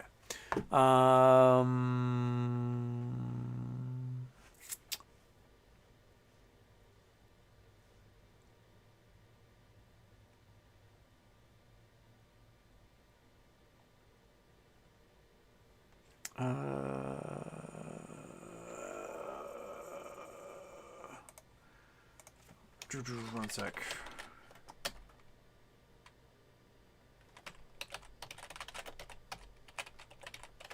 Let me see here. Let's see. Make sure I know what this guy's talking about before I do any. Oh, yeah. Okay. All right. So, yeah. Oh, no. Get out of my face.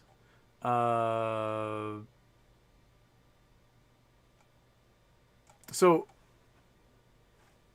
All right. This is who is it? Where was it? Donald Fraser. Houston, could you please explain the complexities of pressure oxidation autoclaves in regard to HYMC working to get one up and running? Yeah, they're expensive. Very, very expensive. They have to be super huge in order to process enough material. So HYMC got through all the easy gold, all like the nuggets and the flour gold and stuff like that, and now it's on to sulfur gold. Basically, it's pyrites, and you got to grind up these sulfides, and you have to run oxidizers through because the gold gets trapped inside the matrix of these pyrites, and you've got to basically grind it up to a super fine powder and then oxidize all the material off of the gold. Because the gold's of noble metals doesn't like bonding with anything, but it can get trapped inside the matrix of these other materials. And now you've got micron gold and a lot of it. And you take what's left over the micron gold, you throw it to cyanide leach, you run it through mercury processes, all sorts of weird stuff to get the flour gold out. But in order to cook this stuff with oxidizers, you need huge machines and a lot of heat, a lot of chemicals. The one that's at Kidd Creek that does the Kidd Creek mineralogical site is probably, 20 years ago was probably $1 billion to build. And that does the volcanic metal sulfides. And those volcanic metal sulfides at Kidd Creek are full of copper, gold, some zinc, a little bit of silver, a little bit of nickel. And the gold is just a byproduct. They're just trying to get copper out of that stuff. And the gold byproduct has produced $20 billion in gold in the last 20 or 30 years. So, and that is what they're trying to get out of HYMC. And I don't think they've got the money to build it. That's why they've gone bankrupt 3 times. You could probably build a small system for $100 million, but it would never pay for itself. You need scale because this gold is so fine and so micron. We're talking like 1 to 5 microns in size, which only matters if you can get tons of it. If you can't get tons of it, then your entire system is a complete waste of time. So $1 billion, $2 billion, that's probably what they'll need. So they either need to raise a bunch of bonds or sell more stock, because otherwise they're not going to get off the ground. And they're so far out away from where there's any resources, they've got no water out there.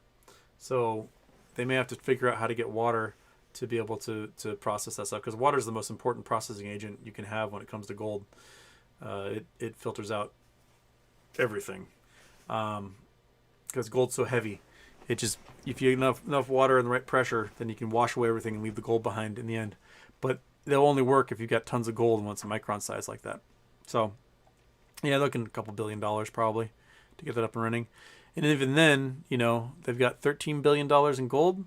So what type of profit do you get if you have to spend so much money just to get the machine that can get the gold out? It's going to be a long time until they're profitable. A long time. Okay.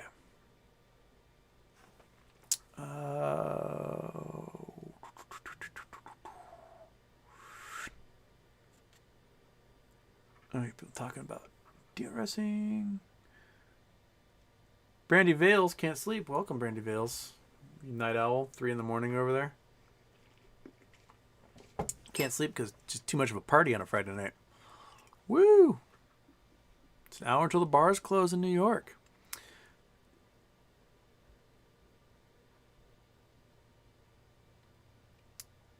Okay. Project Son, you have to hear what Girk says himself. People in chat relaying what they think he says isn't always correct. You should invite him on the show again. I'd love to have Girk on the show again. That guy cracks me up.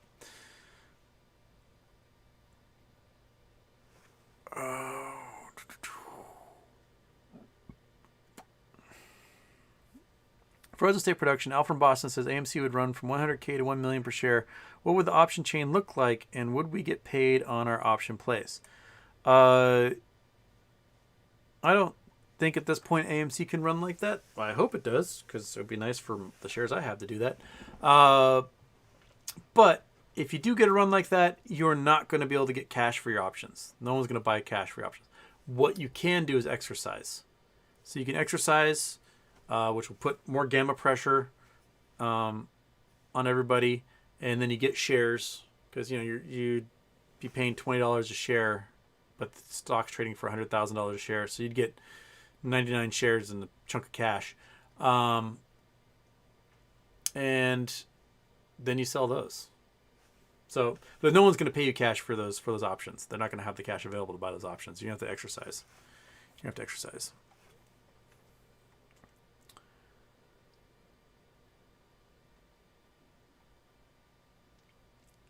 Wheat Wild, it's 9 a.m. Are you on the ocean, Wheat Wild? Watch me on satellite.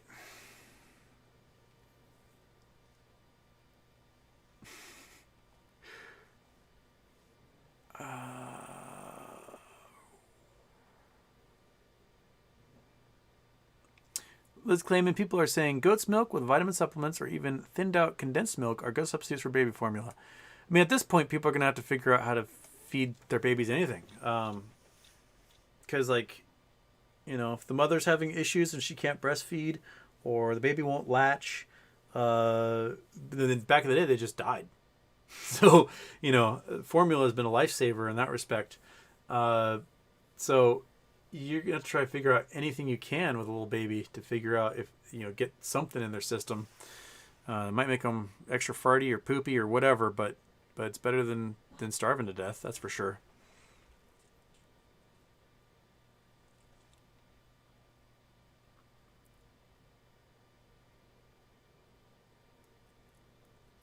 Did it do? Aaron Salentine was 40 Fahrenheit in Sacramento yesterday. Yeah, freaking La Nina, man. Just pumping the cold Pacific storms over us day after day after day after day. Things looking up. It might be 60 degrees and rainy, I think, on Sunday. But then it gets right back into the 50s, upper 40s and rainy again next week. We've had one day where it touched 70 degrees, and then it hasn't even been close since. Just miserable. The last winter we had like this was 2010. Or spring, whatever. And I think 2010, our warmest day, we had like a crazy 70-degree day in February, and then it didn't break 70 degrees again until like July. It's just awful. I went on a hike up Mount Eleanor in the Olympics in August, and there was still snow from like 2,000 feet all the way up, and it was the most exhausting hike. There's no trail. We just post-holed straight up to the top of a 7,000-foot mountain, and ate lunch, slid down on our butts, and then slept in the car for like 6 hours before we drove home because it was so exhausting.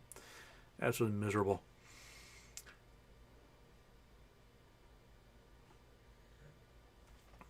Okay.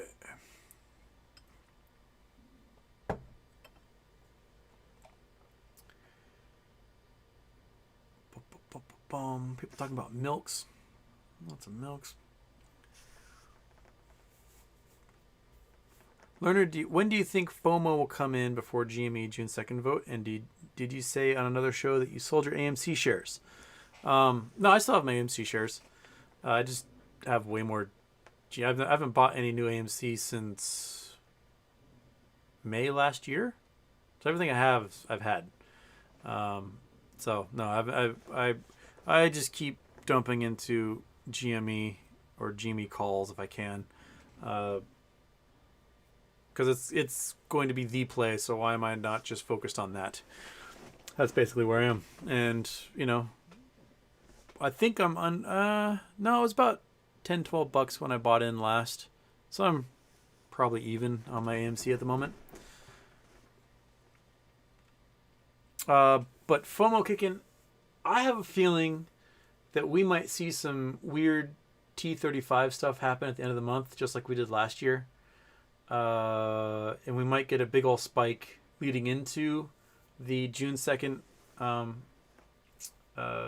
shareholders meeting. And that might be why they selected June 2nd for that shareholders meeting. Because it was Memorial Day weekend last year when things started to go bonkers. And so that short work week, that 4-day week, whenever we have 4-day weekends, we always seem to have crazy stock stuff happen on 4-day weeks. I think that's why they selected that date for it. Now, we might have a T35 spike. They'll announce that there's going to be that share dividend. We may have another spike in the month after that until the date of record, wherever that happens to be. Somewhere in there is going to be the date of record. And then once that record happens, we'll have a momentary drop, a bunch more buying come in as folks need to provide those shares as part of their payment in lieu. And then 3 months later, I get another spike.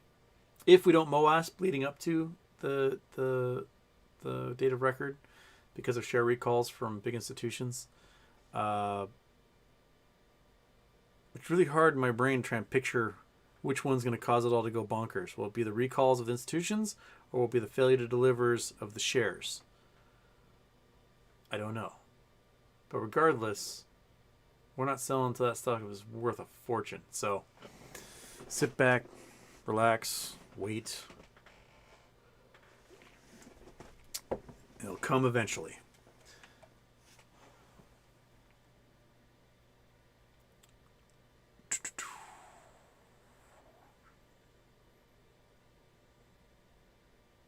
Wheat Wild, it's funny hearing you speak about the growing demand for natural gas while being on a drilling rig, drilling a well into a natural gas reservoir. Well, there you go.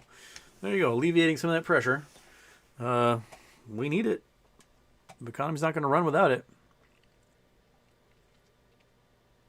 Aviation Channel, do you think RC has anything up his sleeve before June 2nd? I hope so. I hope he does another buy. Because don't you think he'd want to do more buying if his goal is to get to 19%? He's gonna have to buy, 6 million, 7 million more shares before then to get there. So he's got a ways to go.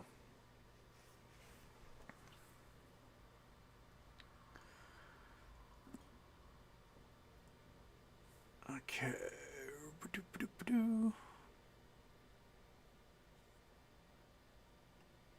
Michael Mystery, there's a lot of diabetic pets also.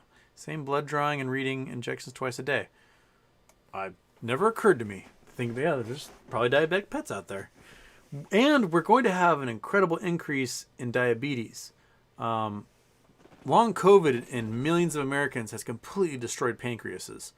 So there's a lot of folks that as adults are coming down with type 1 diabetes, which is weird. That's childhood diabetes.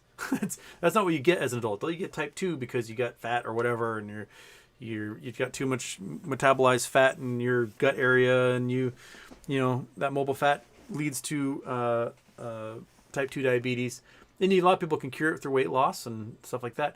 But getting type 1 diabetes when you're in your 40s, that isn't supposed to happen.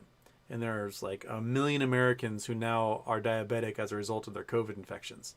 So there's more of them, and probably a lot more kids are getting it. They got the weird hepatitis-like liver problems that are all being caused by COVID infections in children. We're going to be dealing some weird long-term effects for a long time from this stuff. And if you happen to be in that medical device market, you can probably make a fortune off of them.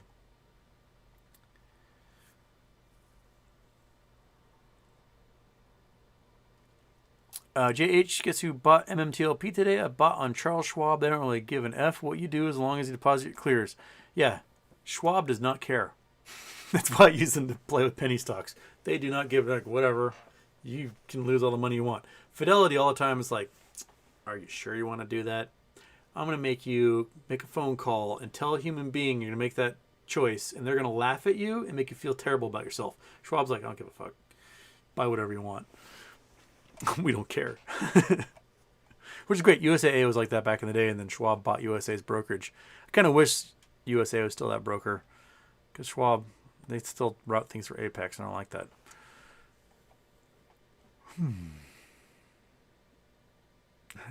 Lucky 1210, checking in from England. I'm up at 6 in the morning, teach tennis. Oh, there's a terrible... That's not skiing, and that's not flying an airplane. Teaching tennis at 6 in the morning? Ugh, on a Saturday? Man... Some tired tennis kids. Well, good for you. Good for you, Lucky. Lucky.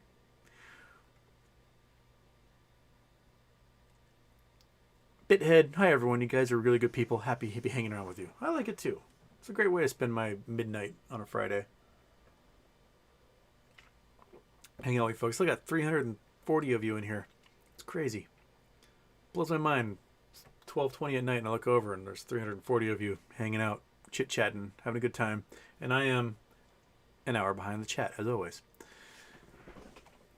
Okay. TTMR, hello from Korea. Wish Jimmy Moass, thank you. Welcome, TTMR. Yeah, that's a great thing about doing the late night shows, is that it allows the international folk to hang out with the night owls. The early morning people, those people are in bed already in America. They have no idea I'm doing a show. And then it allows the international crowd to jump in here that normally might be asleep and might not be able to see the live show, and I like it. I like having you guys in here.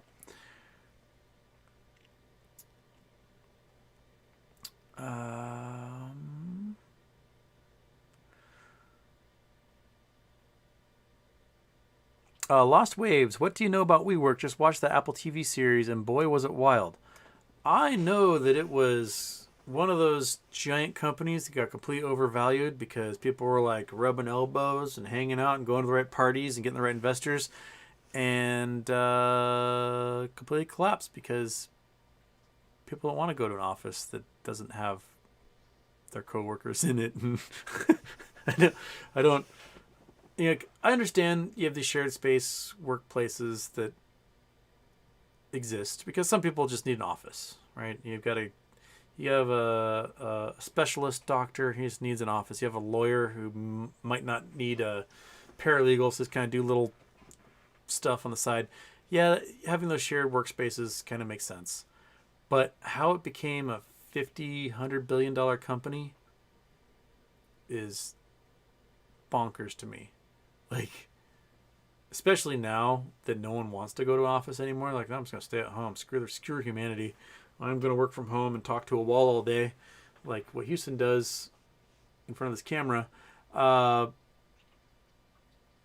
if you don't need the space, you don't need to pay the rent. You don't pay the rent, you can save money. And everyone's all about saving money, especially right now. If a lot of these companies that were like, oh, we get people back to work, but now they're watching their stock price evaporate and looking for ways to cut corners, I guarantee you they're going to be getting out of leases and leaving a lot of these places behind, and the commercial real estate market's only get worse. So we're in that realm right now. Richard Fortune, good old Dick Fortune. Can we have International Moass Day when this thing lands? How would you celebrate Moass Day each year? Oh, that's a good idea. International Moass Day. I just need some ideas as to International Moass Day. I could think of like having a Moass convention, probably in some secluded tropical island every year. Everyone's kind of hang out and they kind of go like, yeah, you too? Yeah, me too. All right, you too? Yeah, me too. And then, I don't know, hookers and blow. I don't know what else you do with those things. It's a convention. That's what Vegas is for.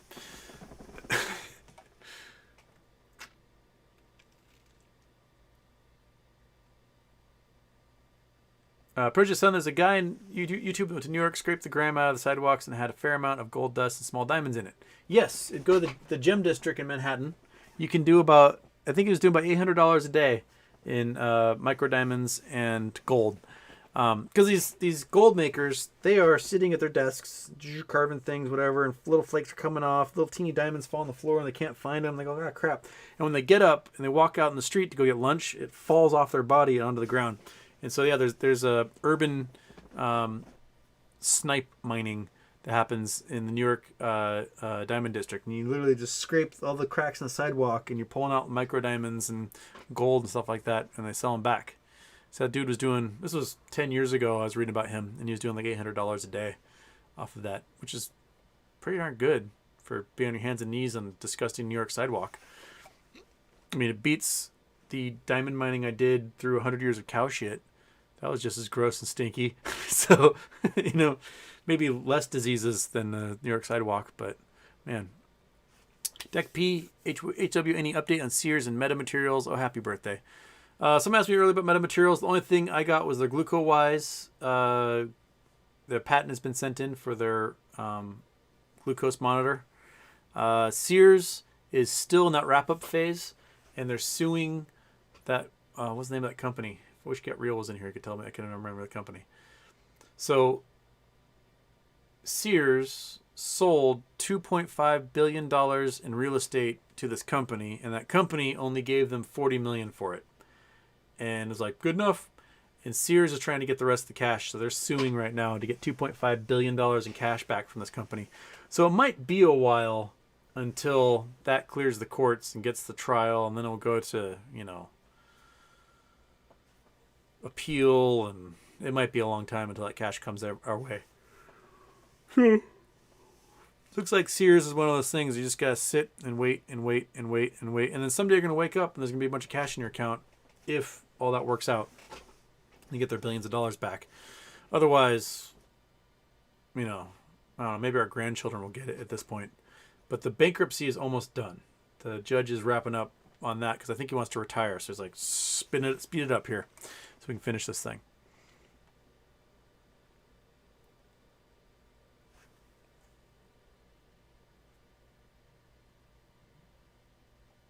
BW, good morning, Houston. Have you seen the clip of Trevor Noah on Wall Street? What are your thoughts of? Though, is that the one that he did like during a commercial break and he's just kind of chatting with the crowd? I saw one the other day and he was talking about like, why can a billionaire's wealth be tied up in taxes, not be taxed because they don't actually have it because they have to sell it to have it. But then they can use it as collateral to take out $40 billion to go buy another company and still not get taxed because it's technically not theirs. That's a good point. Right? Like, if you're going to put wealth up as collateral, it should get taxed. That makes sense to me. If you're going to use that to make other plays, then it's just as good as selling it. So if you're going to take $60 billion in Tesla stock, put that up as collateral, you should get taxed on that Tesla stock before any other play gets made. That makes sense to me. And I think we should move to that sort of system. And it would cut down the amount of people that are going to blow up due to margin. That's for sure. BW brand stream is 63 minutes old and he's an hour behind. I know. Oh, you're saying at 11:34. It's now 12:27 on my clock.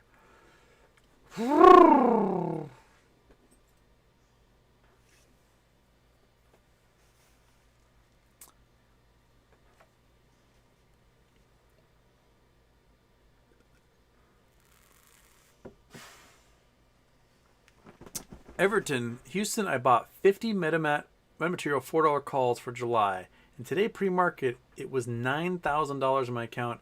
After market open, it went back to normal price. Have you seen anything like this? No. That's a weird glitch. But it never glitches where it's like, it's worth 9 cents all of a sudden. It always seems to be like, oh, it's some true price that we all expected it to be. No, I've not heard of that before.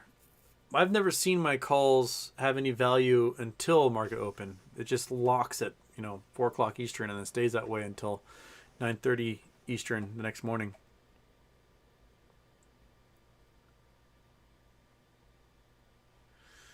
Liz Clayman's whistle. Houston, since AMC took in cryptocurrencies, 30% of payments in first quarter earnings in cryptocurrencies crashed. Wouldn't that adjust their earnings? It might. Unless they took all that cryptocurrency and converted it into cash immediately. Because if they're holding on to that stuff, then they've lost a lot in value.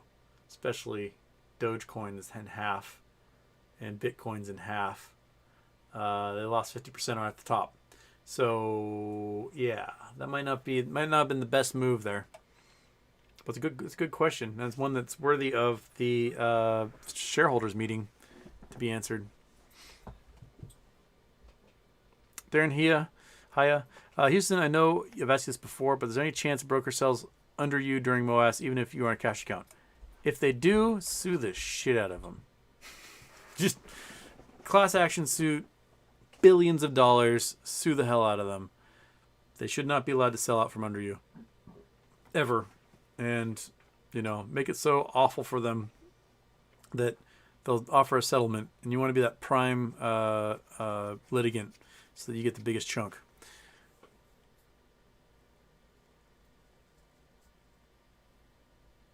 Homer's Ghost, if you just tell the zombies you believe inflation is transitory, they should leave you alone, as they are after brains.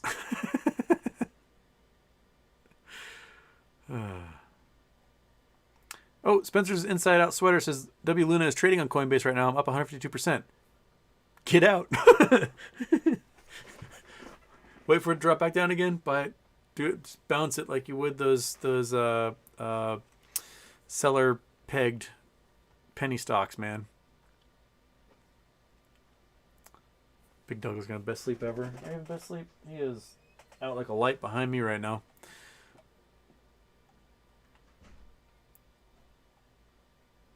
Okay.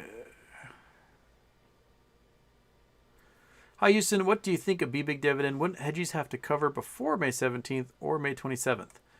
Well, the date of record is the 18th, which is Wednesday. So they're going to have to recall everything by close on Monday for T+2 to trigger so that it's recorded on Wednesday, which means any buying that's going to happen for Big has to be by Monday in order to qualify for Wednesday's date of record. As we all know, T+2 sucks. But what did Big do today? Yeah, there was a spike after hours yesterday. Today, let me just quick scroll to yield Big, and get my way. Quick scroll to my list here. Big didn't do shit today. There's a couple of spikes. It was up 6% at one point. It was up 10% at one point, and then flatlined. So yeah, if you want your stock, if you want that Tyco stock,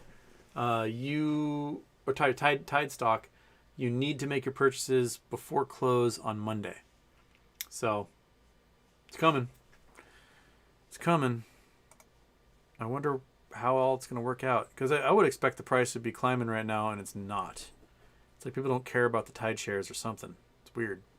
I may have to buy 5 more shares just so I can get a nice round number, because you have to have 10 Big shares for one Tide share, and I've got like 155, so I need 5 more so I get 15 Tide shares.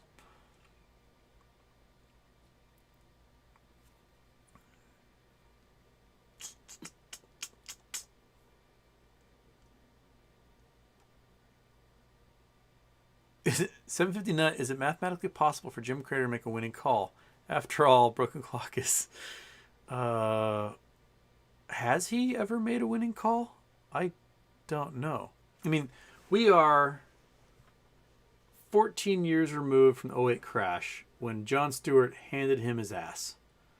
That was one of the most brilliant interviews I've ever seen on television. Like, that show went an hour long because they kept him on there just hammering. Can you roll tape 53, please? And it would just pump Kramer's words back in his face. And I don't know how you survive that without, Harry Carey or disappearing out. Like, you have to have no soul and no conscience. You have to be a complete cluster B personality disorder to sit through something like that and then just go right back to your show doing what you're doing. I don't know how he has an audience. I don't know how. I don't get it. I mean, I've had some misses.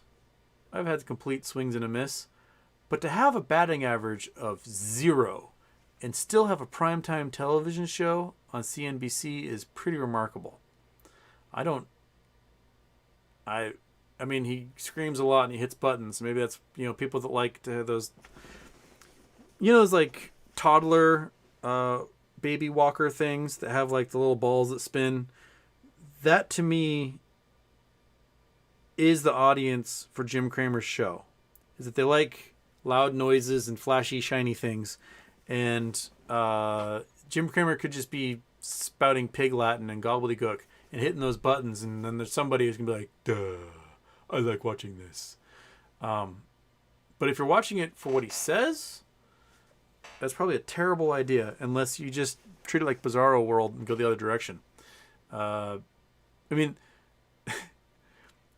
my best friend was the head brewer at this brewery. He had an employee that just sucked and like constantly did things wrong all the time. And he's like, I need to fire this guy. He's awful.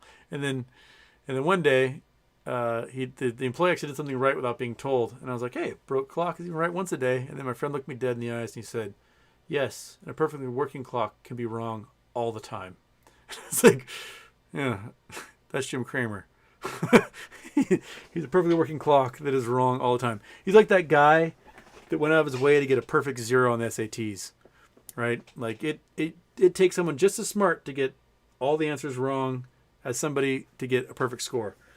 I don't think Jim Cramer's technically that smart. I think he's a weirdo who's paid by hedge funds to screw people over. That's what I think he does. Space Ghost Terps, boarding a plane at LAX right now. Thanks. I was stuck on the red eye, my man. We must be heading across the country or something. Oh crap! The chat just reset again. No, that's all right. I'll go for a little while longer. I got a little voice left in me, so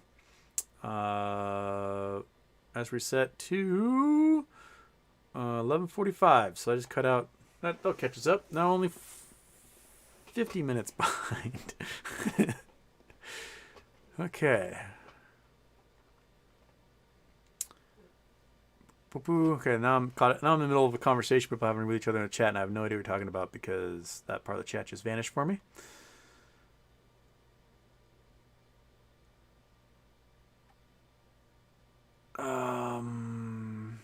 BTW Brand saw a video about Shaq. He bought his house 25,000 square feet, expanded to 75,000 square feet. Says he uses 2 rooms of it. Excess is just a waste. Yeah, that's basically it. Like, you know, for me personally, if I were to have a home, like kind of my dream home really is I'd build a giant concrete shop / garage. Could be huge. As long as I got wood shop, metal shop, space to like build boats and work on cars. Just a giant, huge space, nice and tall. So I get the earth roamer in there. It could be 10,000, 50,000, 100,000 square feet. I don't care. Just big, giant concrete shop, wired, whatever. And then I just have one of those like tropic homes, mobile home, just put on top. And then I have a big, beautiful deck on top of my concrete garage. Perfect. I don't need anything more than that. As long as I got a room with a desk and bookshelves, I'm cool. Place to sleep, place to shit, place to watch TV, place to cook food. I don't need any more. Maybe a guest room. I don't need a 50,000 square foot house. What am I going to do with a 50,000 square foot house? I can have a 50,000 square foot deck. That'd be awesome. Nice fire pit out there. Maybe a pool. But I don't need a giant, because if you get a giant house, then you got to furnish a giant house. I had my sister's friend growing up. They lived in this huge house, and there was no furniture in it. It was just empty. There was like 10 bedrooms. They had this little couch in this giant living room that the family would sit on and watch their TV, and then there was just empty space everywhere. Because they spent all this money on this huge house, and then everything left over because there's another like $100,000 to furnish the place. And it was so weird to go over there and just see how empty everything was. And like their tiny little dining table, dinner table in this huge dining room. And, you know, there'd be like some random plant in a corner of an empty room. It was so weird. One of the rich families I know on the island, he was telling me about, they bought this place. It was called like House of the Rising Sun. It was millions. Waterfront, beautiful views of Rainier and Seattle. And the driveway was a Chinese castle that had been taken apart and made into their driveway. And he was telling me about they were switching out all the lights in the house to LED because, you know, save energy, better for the environment, lasts a long time. And it was like $75,000 to switch all the light bulbs to LEDs because there's, you know, 10,000 lights in the house. Like, dude. Why 10,000 lights? I have 2 1 2 3 4 5 6, maybe 10 in there, probably 2 more. I might have 20 lights in this whole house, maybe 40. So I need to, and they're all LEDs already. But if I had to like go to Home Depot and be like, oh man, I got to switch everything to LEDs. It's going to cost me $100. Man, but you're spending like $75,000 to switch all the lights in your house to LEDs. Just bonkers. Like, pay off my student loans, buddy. Do that first and then focus on the light bulbs in your house. Or, you know, do one at a time as you go along. But why you have to hire a contractor to go into your home and change out $75,000 in lights? Just, as I mean, you know, I say these things now, but at post Moass, you'll see me like wearing nothing but Gucci, driving Lamborghinis, and in a 100,000 square foot house or something. I don't know. Right now, it seems so bonkers that I don't understand it. But and then I'll be there soon.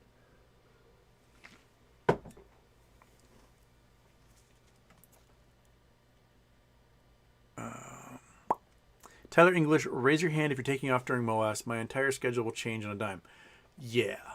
I will probably wake up at 6 in the morning for Moass. I can do that. But otherwise, yeah. Just like, sorry guys, I have to stare at my phone and computer for the next week, 2 weeks, 3 weeks. You don't matter anymore. I'm doing my thing. I quit everything. That is probably what we'll be doing. Liz Clayman used to spend $3,000 a month eating out back in the 90s. Wish I had that money back then. When I lived next to this diner, I was spending like $500 a month on chocolate chip Belgian waffles with strawberries and whipped cream, like 4 days a week. So it can be done. I ate a lot of waffles. And then the lady that had the diner, she needed a double lung transplant, wasn't able to work anymore, so she sold the business. And the guy who bought the business would no longer make me chocolate chip waffles. So I stopped going there. And he was like, I don't understand. People don't come to my business anymore. I was like, dude, I spent $6,000 a year at your restaurant, and you wouldn't make the one thing that I wanted. Really? Like, that's how you lose customers, dude. I paid for one of your employees for an entire year just by buying chocolate chip waffles at your restaurant 4 days a week. And then he wouldn't make the chocolate chip Belgian waffle. He said because the chocolate chips ruined the waffle iron. I told him I would spend $500 on a commercial waffle iron just so they could make me chocolate chip waffles. No. Okay. You do that. But the chocolate chip Belgian waffles with strawberry whipped cream were so freaking delicious. And I would jelly belly all year with those things. Oh, they're so good.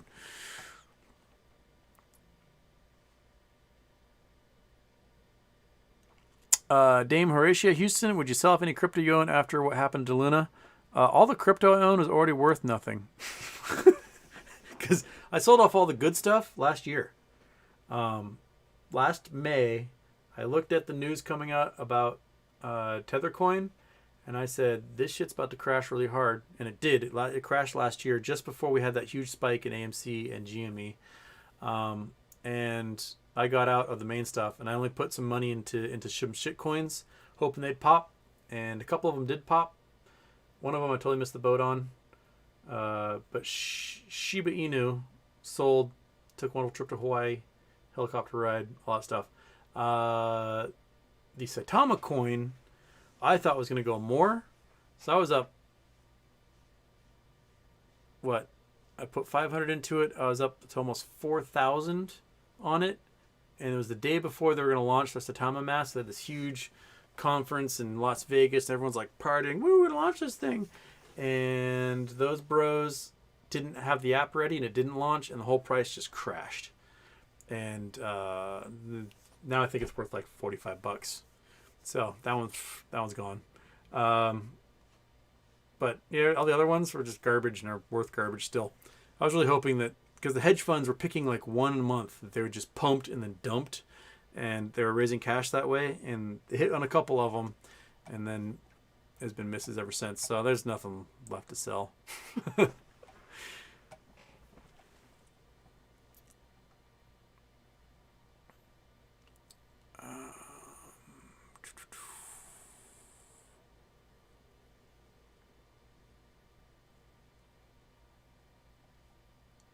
Okay.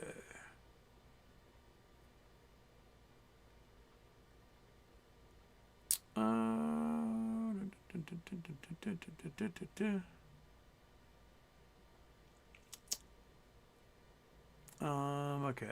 People talking about wallets and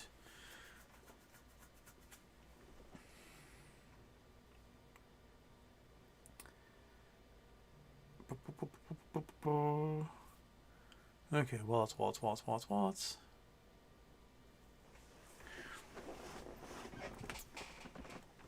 Okay, all right. Sorry, gotta get through a bunch of stuff here. That's good because if I scroll through this and it's all redundant, and then I can just get to good questions here.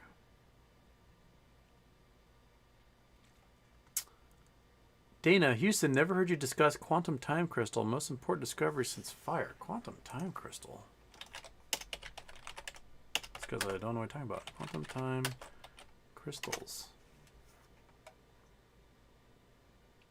In condensed matter physics, a time crystal is a quantum system of particles whose lowest energy state is one in which the particles are in repetitive motion. The system cannot lose energy to the environment and come to rest because it is already in its quantum ground state. Ah, okay. These are the atomic clock stuff, I believe. So first time crystal built using Google's quantum computer. Interesting. I have to read up more on these because I have no idea about them.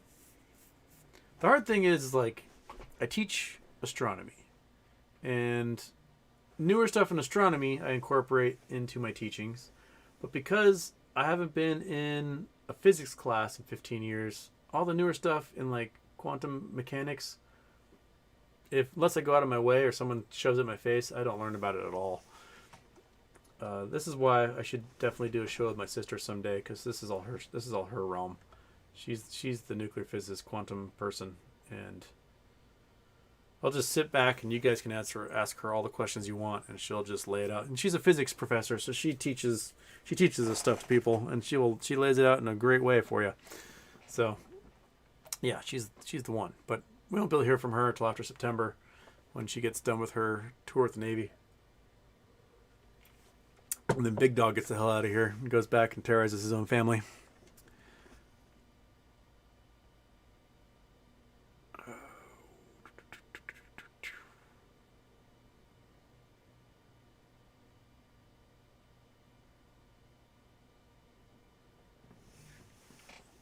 Okay.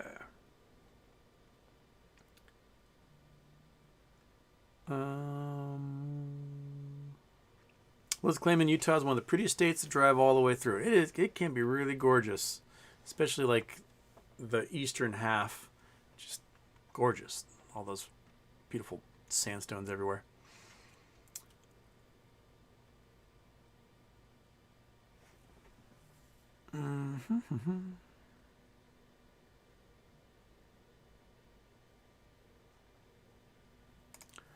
Dave Wan, happy birthday, HW. Here's a tenner for live streaming late night. Am I the only one with 5 GME brokers, E-Trade, Fidelity, Vanguard, Cash App, Computer Share, DRS plus 2 GME shares from 128.21? Oh, rough.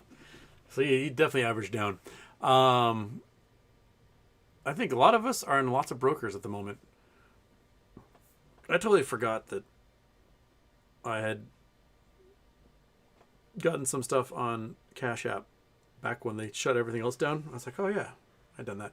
But yeah, I think we're learning that while our accounts themselves may not be diversified, our brokerages are diversified.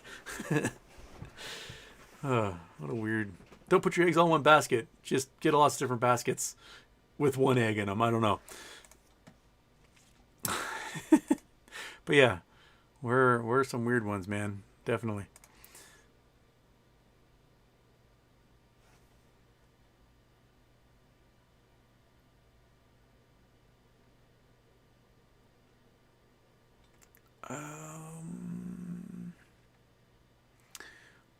Options talk. Auctions can be good money if you do it right. If you do it wrong, you lose everything. And the way I do my math on options is that I figure 5 times I'll get it wrong, and the 6th time I'll win big enough to get profit for all the things I did wrong. That's kind of the way I play it. I've largely don't do weeklies unless I know something's going to play. So like the last weekly I did was with Twitter. I was like, I'll buy a weekly. Twitter's going to pop. It went up. I made some money, sold it. But I wasn't going to hold it long. I just was like, I'm going to get out of the sucker now. But with GameStop, what I usually do is when I think the price might be getting to a point where it's kind of bottoming out, which I thought was earlier in the week and I was wrong, I buy a call option for around just after I think it's going to be spiking. So like I've got one for the 3rd at $130. That's because in my heart of hearts, I think the end of the month we might see some price action. If we do, that sucker can pay for me. I also have the feeling that they'll announce the share dividend. We'll get some FOMO going, and then the shorts are going to hammer it down again. So I might try to play both ways and get a put somewhere around then and watch it go down, make some money, use that to buy some calls, and go back up again. Just because that's what they've been doing and they've been making a fortune at it. So why don't I do that as well? And each time I get chunks from that call option, I like put half into shares and half into different option, and kind of working it that way and building up slowly my collection of shares. And that way, like, I don't care what my cost basis is at that point because it's all free money at that point. Although I didn't sell at the right time with my March 22nd share, my March 22nd call. Sorry, April 22nd call. Which one was it? March. That was March 22nd. I was up like 10 grand on it, and then they announced the share dividend, and then the shorts pushed it back down. And I was like, I lost $7,000 on that before I sold it. But you can't win them all. Just look at it that way. Can't win them all. Money's fake. We live in a weird world. Crispy 101 Houston, can you explain what will happen with the Canadian MX shares for Meta? Are they staying separate on the Canadian? I thought they were supposed to merge them. I thought they were supposed to become Metamaterial, but it hasn't happened yet. I think there's also so many forms to fill out that they think there's going to be this time scale where these things happen, and then they hit the bureaucratic wall, and it just takes a lot longer. So they, don't get it done as fast. Which I think is what's happening with the oil co thing, is that there's so many loopholes they got to get through with the SEC before they can turn it into oil co, that like, oh, I'll be done in the first quarter, and then like, oh crap, they got to wait for this bean counter to like push this paper through to somebody else, and wait for this thing, and it's just taking way longer than I thought it was going to. All right, it's at 12:53. I'm gonna scroll ahead here. Get to some of the guys, some of you folks and ladies that are down towards the end. Sorry if I missed your chats that are in between like 11:50 and 12:30. But we'll try to get to some of your more recent ones, and then that's it for this After Dark evening special, where 300 of you hung out with me. It's been wonderful. You guys are great. I want to have like a Houston of a Problem convention somewhere, and just bring all you folks in, and we can party hardy, have a great time. Let's do that. Why not? Why not do one of those? Who wouldn't want to do that, man? Yeah. Yes, Manny, old dude, you gotta start investing in narcotics. There's a lot of money in that. What was that joke? It was a play on all those like multi-level marketing, those boss babe Facebook ladies, like the girl from high school who hates you and you hated her, but now all of a sudden she's like in your DMs like, do you want to like join my doTERRA or my Lululemon? LuLaRoe or whatever. And someone was like, yeah, for just $99 we can start our own business. Like, dude, I'm not getting multi-level marketing. What are you talking about? I'm talking about going to buy some crack and sell it. Easy money, tax free.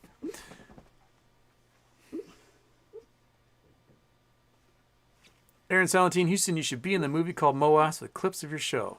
Why not? Why aren't people using my clips? Why not, I tell you? I don't know. They, like, all these folks interviewed me, and they're like, hey, we want you to be in our documentary, and then they never invited me on the documentary. So, great morning, great talks, great Zoom calls or whatever, and then they never got back to me.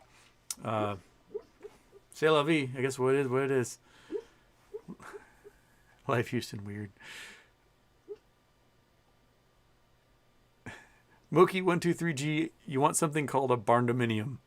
I also had like a thought, like buy some big industrial warehouse and just put a mobile home inside and just live in that and have like a basketball court or whatever. Like it's a big empty warehouse. I can do whatever I want with it. Don't have to heat that. I just heat the little house inside and good to go. Maybe like one just giant long chimney that goes through the ceiling of the warehouse.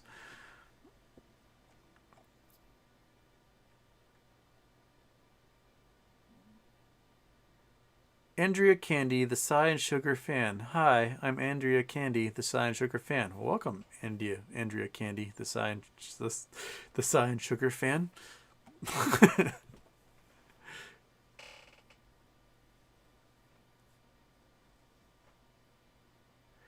Let's claim it. I lived in a 9-bedroom house in Kansas for 1.5 years and furnished the whole thing. Then when I moved out, gave away tons of furniture to a family whose home had burned down.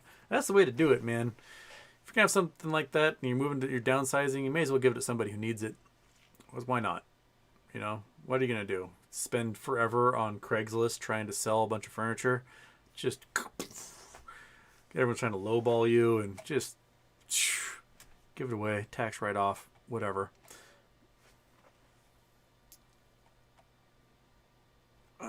Mike, Houston, should we get our money out of Coinbase? I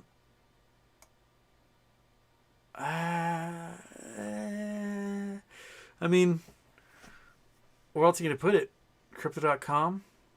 Binance? They're all facing the same problems right now. I mean, maybe take it and send it to your Venmo account. I don't know. Just take the coin, send it over there, and be like, done with you, Coinbase. I honestly don't know. I don't know I don't know if this hiccup is something they can survive and bounce back from. But I do think the sheer huge diversity of coins that are offered now are so pointless and worthless. People are finally realizing like, oh, these things don't have any value. That maybe there's going to be a few that survive, maybe 15 that survive this whole thing. And then everything else is just going to be forgotten. And that people are just going to have like 80 billion nothing coins in some account somewhere. And it'll sit that way for eternity because everyone just forgets about it and the developers moved on. And, you know, I don't know. I mean, if there's someone who has shit coins that are worth nothing and aren't going to pop, they may as well dump it onto GitHub, open source it, and then maybe some weirdo 50 years in the future can come along and do something with it and all of a sudden make an amazing crypto coin. I don't know. Champ Lawn, why do synthetics matter with margin calls? No one is owed money on those. No one will be asking for them to be repaid, right? Though they will. Those synthetics are IOUs that are supposed to be filled with real shares. Because how those get made, I've explained this a couple of times, is you have a hedge fund that sells naked, and they're under broker A. And they sell shares to a customer over here at broker B. And 2 days later, there's the clearing. And what happens is the person at broker B gives their cash over to broker A, and broker A is supposed to send shares over to broker B. Well, it turns out this hedge fund is selling naked. So broker A is like, oh shit, to clear this, I've got to send shares over to broker B. So what they do is they reach into their customer accounts and they pull out shares temporarily. And they put synthetics into all their customers' accounts. And they send the real shares over to broker B, and broker B hands those shares to their customer to clear everything. And then the clock starts for the T35 to the hedge fund. Like, you must find real shares, put them into my customers' accounts, or I'm going to liquefy the shit out of you. And the hedge fund goes, okay, I'll do that. And then they get to the T35 date, and rather than buying those shares like they're supposed to, They do a debt swap with somebody else who also owes the same type of thing, and they swap them. And there's a giant glitch and loophole in financial law that when you do that trade and you reassign ownership to that debt, the T35 clock starts all over again. And so it's been trading this hot potato around again and again and again and again and again. Now, when a hedge fund gets into serious trouble and they get margin called, they can't meet margin and they face liquidation, they have to close all their short positions, which means they've got to close whatever bag they're holding in those debt swaps. And those bags are probably synthetic share IOUs that they've got to go out and purchase and close that are owed to dozens of brokers around the world. And those synthetics, they got to delete from existence, which either means they have to buy a real share and take that share and put it in the place of that synthetic, or because you and I don't know if we got synthetics in our account, right? We could have synthetics in there, and when we put our shares up for sale, someone buys a synthetic. If the hedge fund that's being liquidated ends up buying that synthetic, they can delete it from existence. So those are the two ways you clear those things. So it doesn't matter if you own synthetics, it doesn't matter if you own real shares. They still need them, and they still have to buy them. They still have to treat them like real shares as far as you're concerned, and you're still going to get money for them. That's the big thing about these synthetics. Now, some of these synthetics come from these weird equity swaps where the market maker sells naked, knowingly, and the hedge fund rents the liability of that short sale from the market maker, and they get all the cash, and then they pay a fee on that as if they were borrowing shares from a broker. Now, the weird loophole in this one is that neither the market maker nor the hedge fund have to report the short sale, because they didn't borrow anything, and because the market maker isn't the one who technically sold short because there was a weird lease agreement with the hedge fund, they don't have to report it, and because the hedge fund doesn't technically own the liability, they're just renting it, they don't have to report it. And so lots and lots and lots of synthetic shares get generated that way due to the fact that they've got these weird equity swaps. Now, if you're someone like Gary Gensler, what you need to do is you need to A, put an end to the trading of debt. Don't barter this debt anymore. If you are going to barter it, then the liability, that T35 transfer with it, it doesn't reset. 2, get rid of equity swaps. If you can't borrow a legit share, you don't get to sell a naked one. Never naked sell ever again. Cancel naked selling. And 3, get rid of these friggin' dark pools so that all the trades go through a lit exchange and we know who's getting what and for how much money they're spending, so that that stuff is reflected properly. Those are the big changes that if I were at the SEC, I would be waving fucking magic wands all over the place to get that to happen. And at this point, who gives a shit if it blows up the market? Because the market's blown up anyway. This is the time now. If the SEC is going to step in and close dark pools, close it now. Because the S&P is already crashing. Everyone's already knowing that everything's crashing.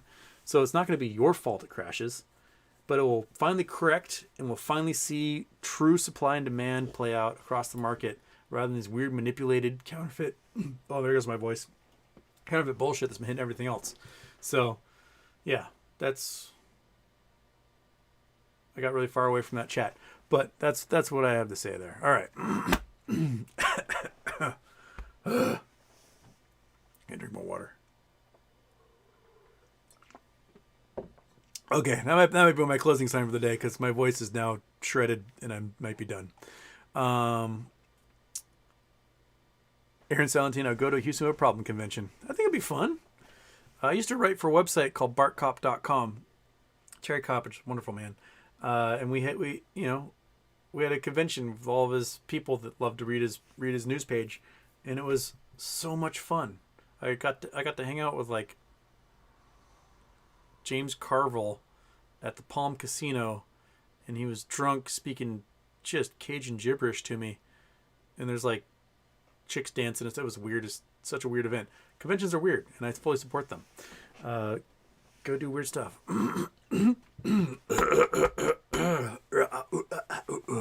Okay, so that's what I got. Monkey butt, is that what you have? Yeah, give me some side eye. You love the side eye. Big dog still checked out on the floor. Yeah, I'll see you guys later. I've been trying to do more Twitch So I'll probably do some GeoGuessr tomorrow night. So look forward to that. And I'll see you guys then.